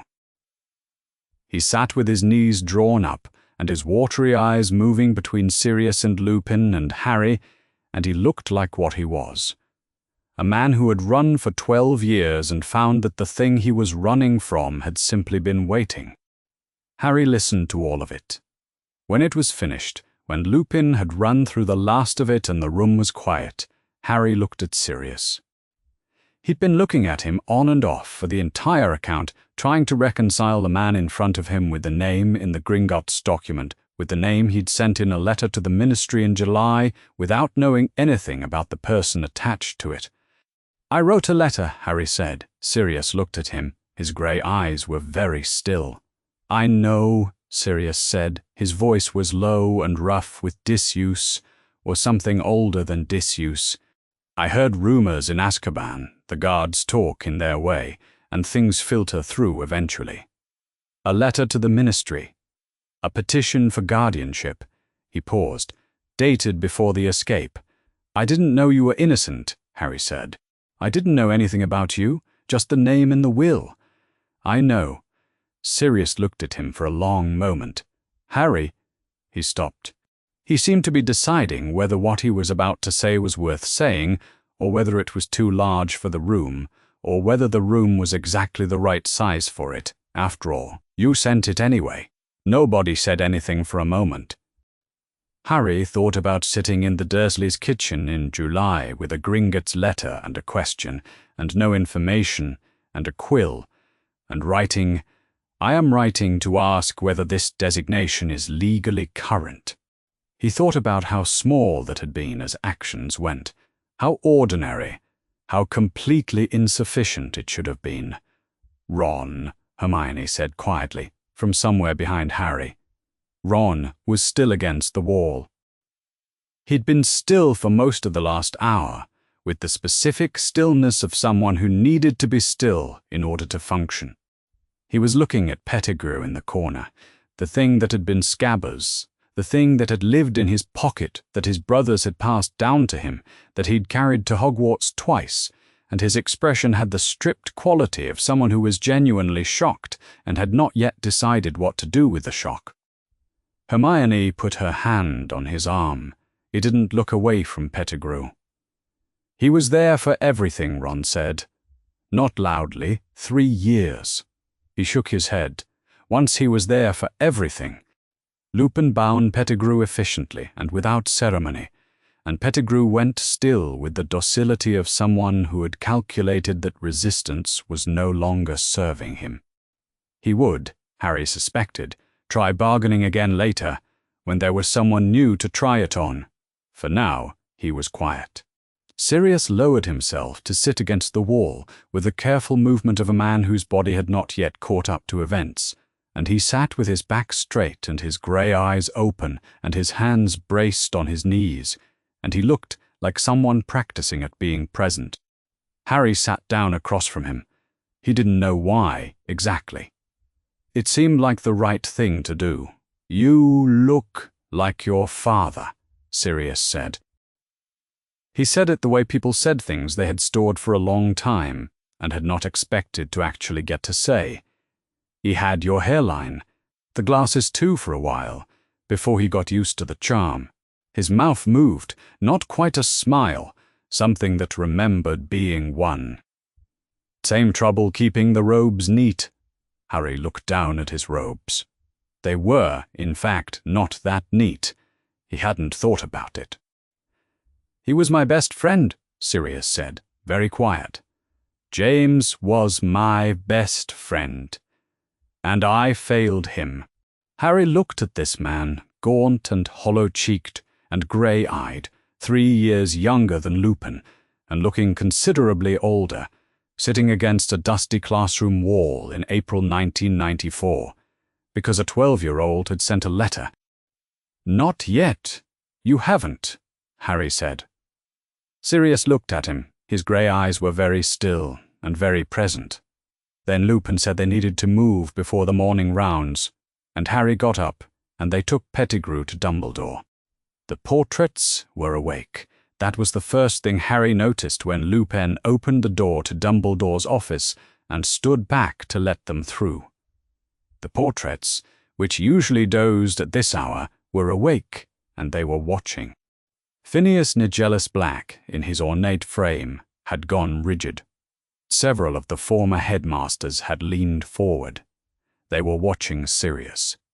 Dumbledore was at his desk. He stood when they came in. Fawkes lifted his head from the perch by the window. Dumbledore looked at Pettigrew first. Long, careful, deliberate, the look of a man confirming something he needed to be certain of before he did anything else. Then he looked at Sirius. Gaunt, hollow-cheeked, upright in the doorway, grey-eyed and present. Standing in the headmaster's office for the first time in 12 years, or at all, since Sirius had never been headmaster's office material, even when he was a student. Dumbledore looked at Harry. "You have done something," Dumbledore said, "that I should have done 12 years ago." He said it plainly, without caveat, as a statement of fact directed at a 13-year-old who had, in fact, done something, which was send a letter with his name on it in July, when he had nothing except a name in a will and a question nobody had answered. There wasn't anything to say. "Sit down," Dumbledore said. "All of you." There were not quite enough chairs, but Dumbledore resolved this with a word and a gesture. And then the room was arranged. Pettigrew in a chair that had arms that were not quite ordinary chair arms, bound in the specific way of someone who was not going to be walking out on his own recognizance. Sirius in the chair beside Lupin, Harry, Ron. And Hermione ranged behind them, and Dumbledore at his desk with his hands folded and the portraits watching, and Fawkes very still on his perch. "Peter," Dumbledore said, "I am going to ask you some questions. I want you to understand that the truth offered now, freely, is your only viable option. Peter Pettigrew alive in this office is already an irrefutable fact. What you say in the next few minutes. Am I clear?" Pettigrew looked at Sirius, then at Lupin, then at the floor. He talked for 20 minutes. He didn't hold anything back. Harry thought afterward that it was the presence of Sirius alive and Lupin bearing witness that did it, that Pettigrew's particular talent had always been reading the room for which way survival lay, and in this room survival clearly lay in the direction of honesty. He gave them the Fidelius charm and the switch. Sirius had proposed it. He had agreed. He had been the secret keeper. He gave them the night he had gone to Voldemort. He gave them the street, the 12 muggles, the finger, the rat. He gave them 12 years of hiding in Ron's pocket, with the flat, rapid delivery of a man cutting losses, and he did not look at Ron while he said it. Ron sat very still through all of it. When it was finished, Dumbledore was quiet for a moment.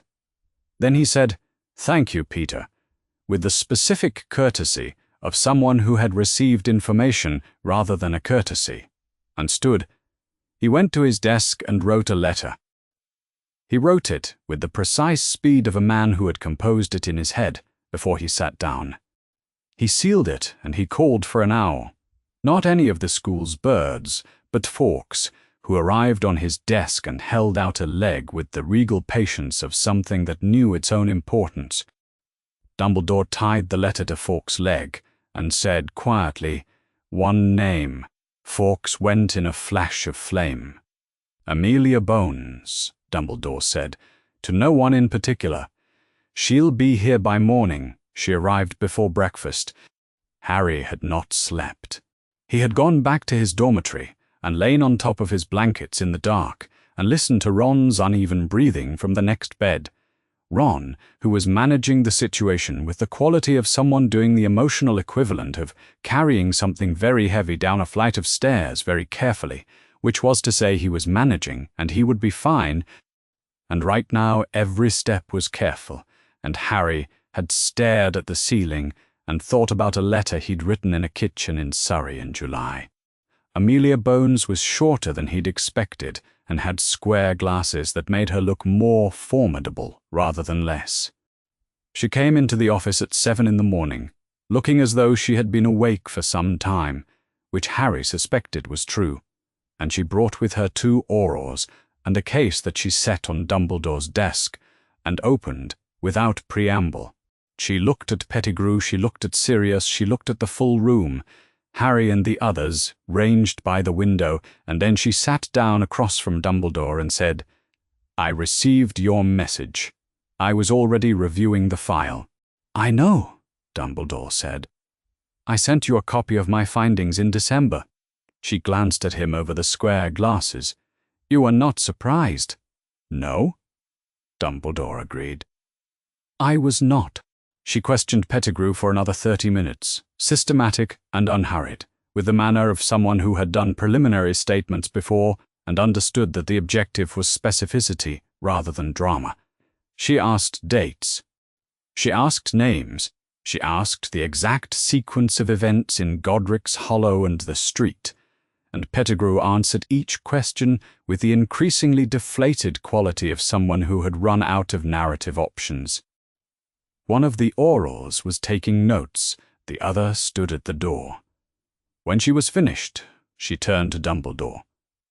"There is no trial transcript in the Sirius Black conviction file," she said. "No Wizengamot hearing record.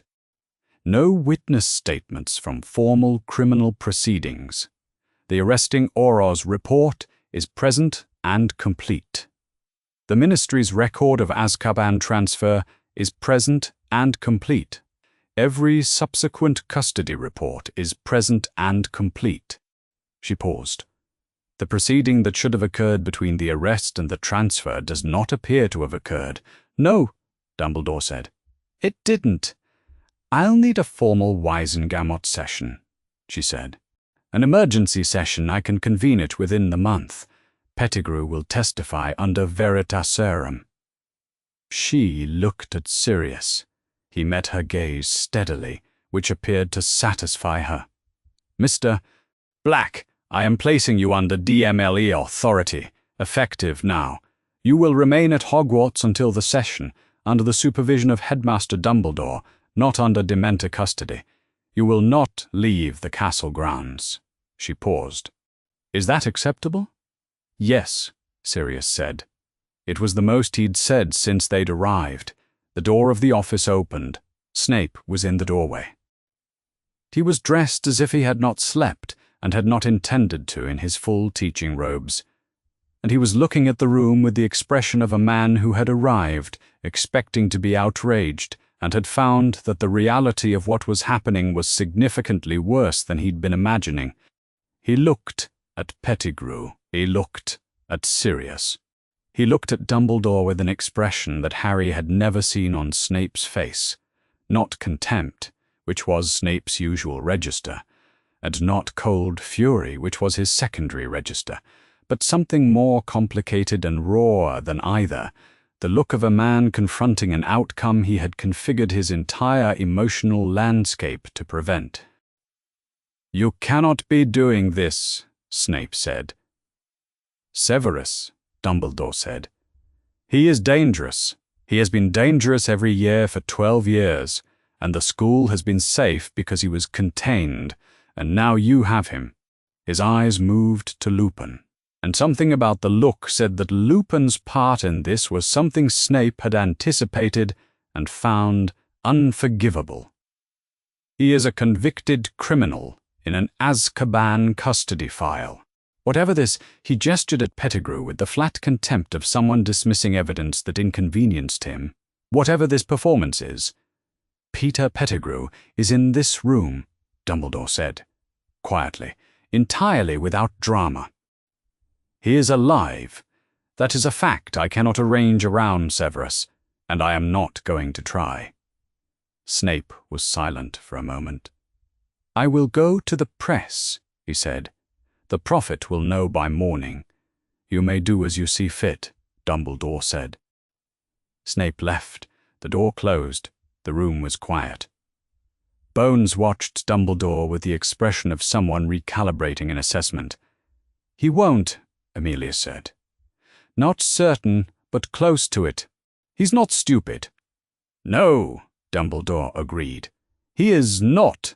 Amelia Bones was the kind of person who dealt with one thing at a time which Harry found both admirable and slightly unnerving. She cleared the Pettigrew notes away into her case, and then she reached back in and produced, from a separate folder, a single piece of parchment that Harry recognized before she set it on the desk. It was his handwriting. His letter, from July. I am writing to ask whether this designation is legally current. This is what reopened the file, Amelia said. She looked at Harry across the desk. A guardianship petition from an underage wizard, filed through proper channels, received by the Ministry on the 17th of July, and date-stamped accordingly. 2 weeks before the escape, she kept her eyes on him with the steady, appraising quality of someone deciding how to ask a question accurately. You didn't know he was innocent when you wrote this? No, Harry said. What made you write it? His handwriting, at the top, very neat, the way he wrote when he was being careful about something.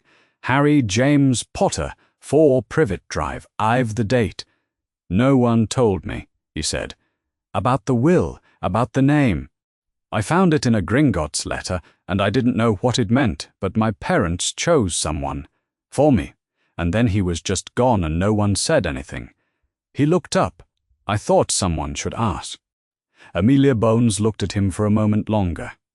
She picked up the letter, put it back in the folder, and put the folder in her case. She stood and snapped the case shut and nodded at Dumbledore and at Sirius and at Lupin, and she said, I'll be in touch about the session date. And then she and the 2 Aurors left. The office was very quiet. Sirius. He had been looking at Harry, on and off, for the last 2 hours, with the expression of a man encountering something he had not known how to expect, and was now processing incrementally. Harry looked back. Someone should ask. Yes, Harry said. Sirius was quiet for a moment. Then he said, he would have been furious, your father, that you'd spent 12 years in that house and nobody told you. There was something in his voice that was not grief, exactly, though it was related to grief. Something more like indignation on behalf of someone who could no longer be indignant himself. He would have. James would have. He stopped. He shook his head. I know, Harry said. He didn't know, actually.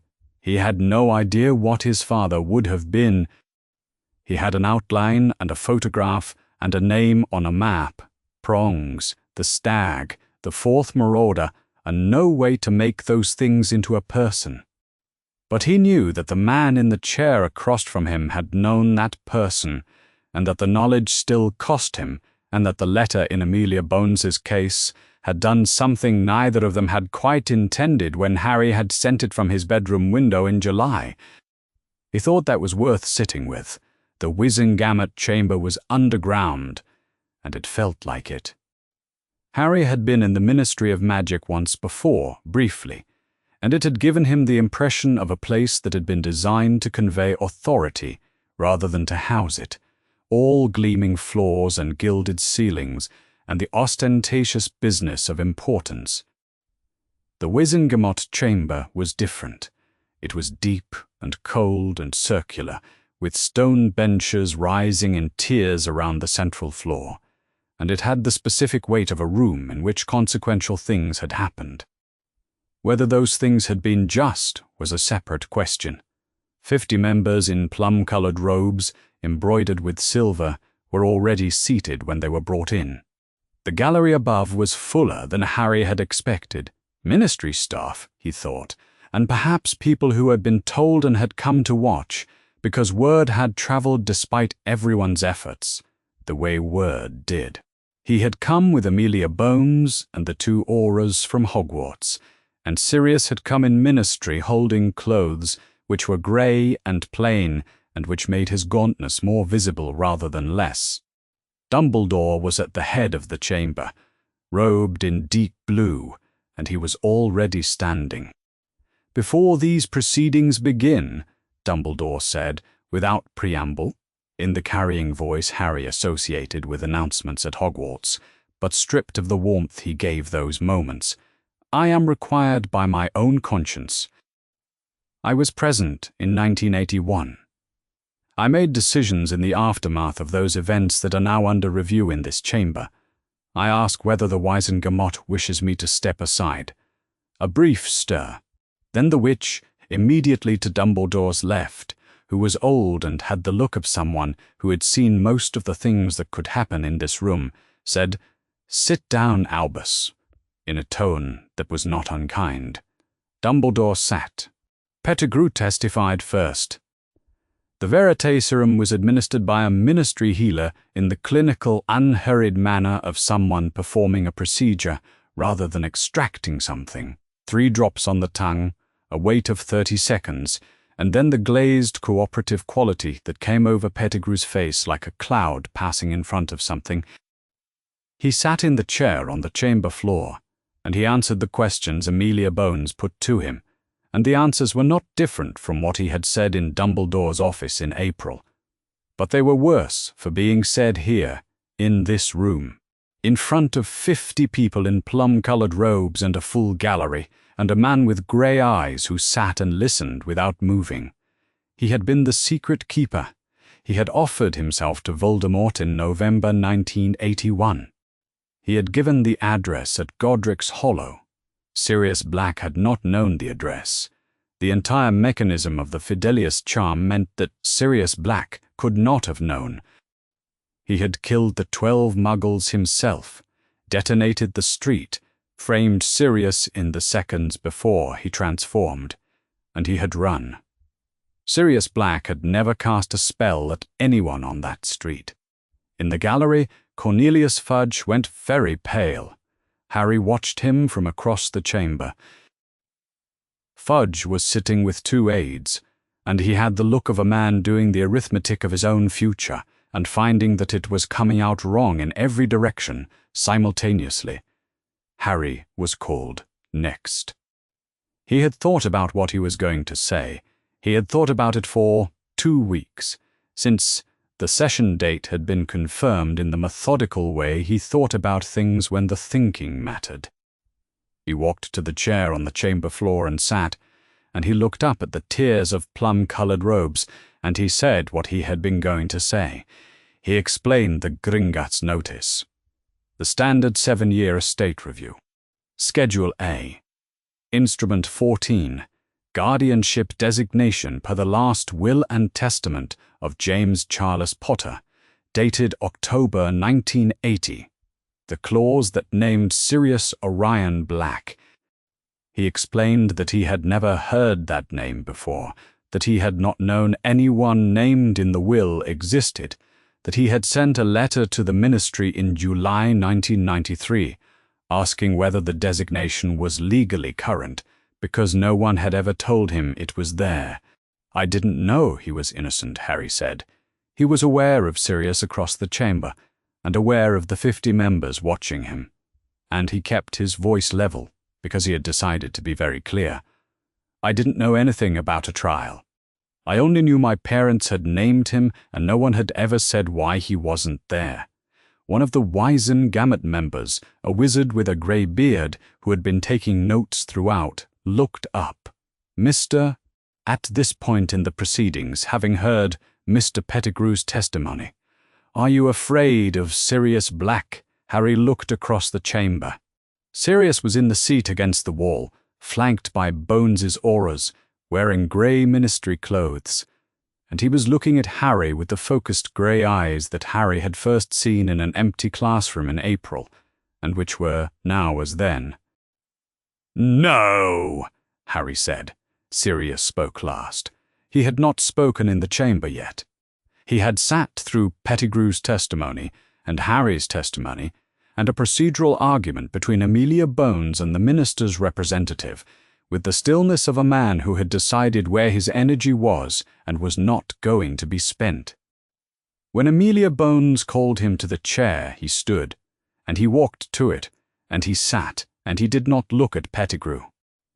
His voice was roughened, the way a thing was roughened by years of disuse and cold and the particular corrosive quality of Azkaban's air, but it was steady, absolutely, deliberately steady. He named the 24th of October 1981 when he had last spoken to Peter Pettigrew, and Peter had been alive and unremarkable and wearing the face of a friend. He named the 1st of November 1981 when he had stood in the rubble of Godric's Hollow and understood, with the specific horror of someone putting together a picture from the wrong end, what had actually happened. He named 12 years. He did not dramatize them. He said prison. He said no trial. He said no one asked. Then he said, I would ask for nothing from this body. It gave me nothing in 1981. He paused. His grey eyes moved briefly to Harry. But Harry Potter named me. He was 12 years old, and he had found a name in a will, and no one had told him the truth, and he named me. He didn't know whether I was guilty. He only knew that I was supposed to be his, and that the question had never been asked. He looked back at the chamber. I would ask you to act consistently with what that letter represents. He stood and walked back to his seat and sat down, and the chamber was quiet for a moment. Fudge stood. He had the look of a man who had decided that action was preferable to sitting still, which was the decision of a man out of better options. He spoke about procedure. The irregularity of an emergency session convened on the basis of evidence gathered by Schoolage witnesses. The question of whether a petition from a minor constituted valid grounds for reopening. Amelia Bones's voice was not loud. It had the quality of something that didn't need to be. The petition is not the basis for the hearing. It is the instrument that surfaced the procedural failure. The procedural failure is this. There was no prior trial. There is nothing to appeal. There is no verdict to overturn. The question before this body today is not whether to reopen a case. It is whether to hold, for the first time, the hearing that should have occurred in November 1981. She let this sit. That is not irregular. It is 12 years overdue. Fudge sat down. The Wisengamot voted. Harry watched it go along the tiers, member by member, raising their hands and counted without meaning to. The count was not close. Dumbledore announced it from the head of the chamber in the same plain, unadorned voice he had used for everything today. Sirius, Orion, Black, exonerated of all charges. The Department of Magical Law Enforcement would open a formal investigation into Peter Pettigrew on charges of treason and multiple homicide. All prior ministry documentation pertaining to the Black case would be reviewed and formally corrected. Then the member with the grey beard from the middle tier said, Minister Fudge, will the ministry be issuing a formal statement of regret for the 12-year wrongful imprisonment of an innocent man? Fudge was still. His face had gone through several things in the last hour and had arrived at something Harry didn't quite have the vocabulary for. The look of a man who had understood, just now, the full shape of what the next several years of his life were going to look like. He said nothing for a long time. We will issue a statement, he said. It was the last thing he said in the session. He left before the formal close of proceedings. The chamber took another 10 minutes to conclude its business. Harry sat in the gallery and did not think about anything in particular. He was aware of the 50 members in plum-colored robes moving and talking, and of Sirius across the chamber standing with Amelia Bones, and one of the auras still in grey ministry clothes, still gaunt and hollow-cheeked and too thin for the bones he was standing on. Free. Officially, legally, publicly, for the first time since November 1981, Harry thought about the word free and tried to understand what it felt like from the outside of it. It was too large and too recent and too tangled up with everything that had led to this room. He looked up. Dumbledore was across the chamber, and he was already looking at Harry. He gave no signal, No nod. No performed approval, no gesture that would have made the moment into a moment, the kind that you rehearsed and deployed. He simply looked at Harry for 3 or 4 seconds, and then he looked away. Harry sat with that for a moment. He found, unexpectedly, that it was enough. Free was a word that kept failing to land. Sirius had been told he was free in the Wizengamot chamber, in the formal language of a body reading a verdict, and he had sat in his grey ministry clothes and received the word, the way you received something you had wanted for so long, that wanting it had become its own kind of existence, separate from the thing itself. In the weeks since, back at Hogwarts, in the rooms Dumbledore had offered him, in the East Wing while the Ministry processed the documentation, he had woken up every morning, and the word had been there, and every morning he had turned it over and found it strange. He was still thin. The weight would come back in time. Madame Pomfrey had said so, with the brisk certainty of someone who found the body's resilience more reliable than most other things. The hollows in his face would fill. The dark circles would recede. His hands had mostly stopped shaking, unless he was tired or cold or had spent too long thinking about Azkaban, which he tried to ration. He had been offered 12 Grimmauld Place, his mother's house. His house, technically, he had inherited it by default, being the last of the main Black Line, and Creature was still there, still bound to it, as a house elf was bound to the family's property, regardless of what the family was doing. He had not yet decided whether he wanted to walk back into his own childhood, which had not been a pleasant place to be the first time. He was thinking about this when Dumbledore sent for both of them. Harry came in first and sat across from Sirius, and Sirius watched him the way he'd been watching him for the last 2 months, with the specific, complicated attention of someone trying to build a person from the facts available. Black hair, green eyes that were entirely lilies, a way of being still in a chair that was utterly foreign to James, who had never been still in his life. He was 13. He would be 14 in July. He had the look of someone who had been doing a lot of thinking for a long time and had developed a specific kind of patience that was not the patience of someone who was content to wait, but the patience of someone who understood that waiting was currently the available option. Dumbledore came in and sat and folded his hands and said, "I owe you both a complete account of something, and I am going to give it." He told them about the protection magic. And not the version he had given Harry in December that had been accurate as far as it went, which had not been very far. This was the full thing. Lily Potter's sacrifice, the specific mechanism of it, the way it had lodged itself in the blood of her nearest living relative, and created something that was less a spell than a fact, a woven-in reality that could not be amended or redirected. Harry had to be able to call Petunia Dursley's house his home. While he could, the protection his mother had paid for with her life would hold. The protection would hold until he was 17. Sirius was the legal guardian. This was now true in the most formal, documented, officially witnessed sense possible.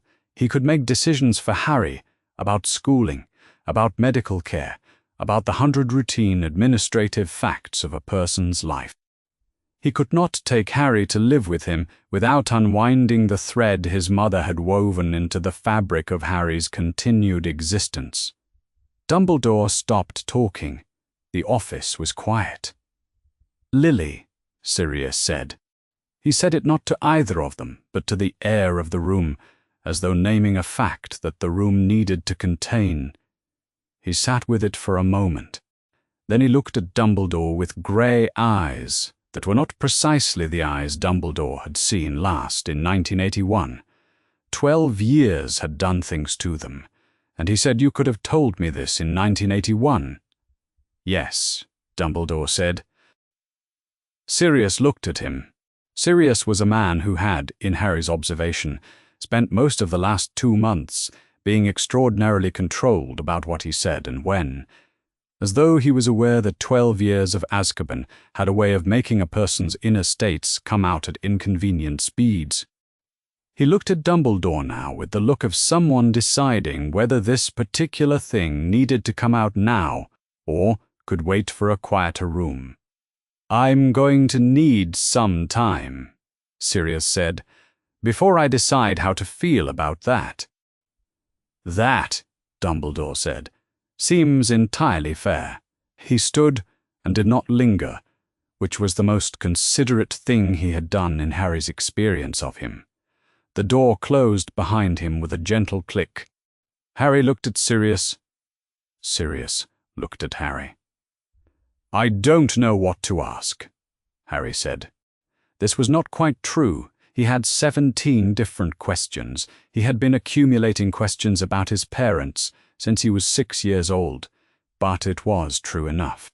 The questions were very large, and the room was a specific size, and he was still working out how to talk to this person who was real, rather than a name in a document. "You don't have to ask anything," Sirius said. "I want to," Harry said. "I want to know, not the legend. Everyone knows the legend. I've heard the legend." He looked at his hands. What was he like when he was just himself? What was he like when nobody was watching? And then his face changed. It was not a dramatic change. He didn't smile exactly, or rather he did, but it was the smile of someone remembering something that had happened to a different version of himself, and finding it still warm, still intact, after everything that had tried to reach it. "Insufferable," Sirius said. When he was right about something and he knew it, he was completely insufferable. He had this thing he did with his glasses. He'd push them up with one finger, and he wouldn't say a word. He'd just look at you, and you'd know. He shook his head. "He left his transfiguration notes on my pillow the night before every single exam in 5th year. He didn't say anything about it. He just left them. They were very good notes." "Was he afraid of things?" Harry asked. "Yes." Sirius said it without hesitation. He was afraid of letting people down. Specifically, it wasn't a general fear. He was reckless about all sorts of things. But letting people down, he'd lie awake about it. He glanced at Harry. "I expect you have something of that." Harry thought about July, lying awake in Surrey, thinking about a name in a clause in a document. "Maybe," he said. "He cried once," Sirius said, "at a Quidditch match. End of 4th year. We lost to Hufflepuff by about 400 points. It was a very bad afternoon. He was facing away from the rest of us, and his shoulders were going, and I didn't say anything, and he turned around about 30 seconds later, and his face was entirely dry, and he said we weren't going to speak about it. We didn't speak about it." He paused. "He denied it for the rest of the year through the end of school. I believe he'd have denied it on his deathbed." His voice had gone quieter. "He would have told you that himself." Harry thought about that. His father, 17 years old, facing away from the others in the stands. "Hagrid told me," Harry said. "He got to Privet Drive on a flying motorcycle that belonged to you." Sirius went very still. Then he laughed. It was the first laugh Harry had heard from him that wasn't doing anything else at the same time, not managing something, not covering something, not arriving through 12 years of damage. It was just a laugh, surprised out of him, and it made him look briefly younger than Harry had yet seen him. "Hagrid," Sirius said. He ran a hand through his matted dark hair. "Yes, I lent it to Hagrid. The night everything, after Godric's Hollow, after I understood what Peter had done, I was going after him. I thought I didn't need the motorcycle if I was going after Peter. I thought it would be quick." He stopped. "Where is it now?" "Ministry impound lot, probably. I had a property dispute pending since 1981. The bike would have been seized." He paused. "I'll get it back. There will be enough paperwork in the next 6 months to retrieve several motorcycles." "Is it really flying?" Spectacularly, Sirius said. Your father hated it. He thought a broomstick was the correct mechanism for flight, and everything else was affectation. He said this every single time I rode it, which made me ride it more. Harry smiled. Sirius looked at the smile with the expression of someone who had found something he had not known was still available to find. Dumbledore had made it clear about the Dursleys. Harry had understood before Dumbledore confirmed it. He had been working out the geometry of the protection magic since December, and the geometry said what it said, which was that the house had to remain the home that it was, and the summer had to happen, and the protection had to hold for 4 more years. This was not the same as being told. Being told meant a door closed. This was a door Harry was choosing to leave open. He had understood what his mother had done. He had turned it over in the months since Dumbledore had first explained it partially and then fully. The specific form of it, the way it worked, what she had traded to make it work. She had not traded her life for his safety in some abstract sense. She had traded it for this magic, this specific woven in protection, this fact that would hold as long as he let it. She had thought it was worth the price. He thought she deserved to be right about that. I'm going to go back, Harry said. For the summer, I've decided. Sirius looked at him.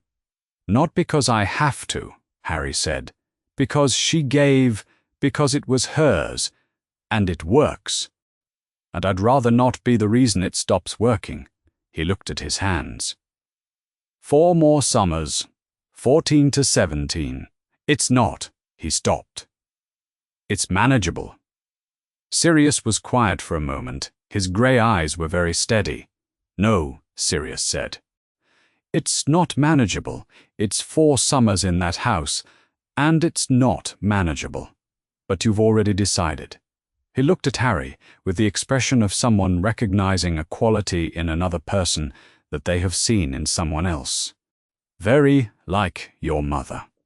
Was she stubborn, immovably? He paused. She was right.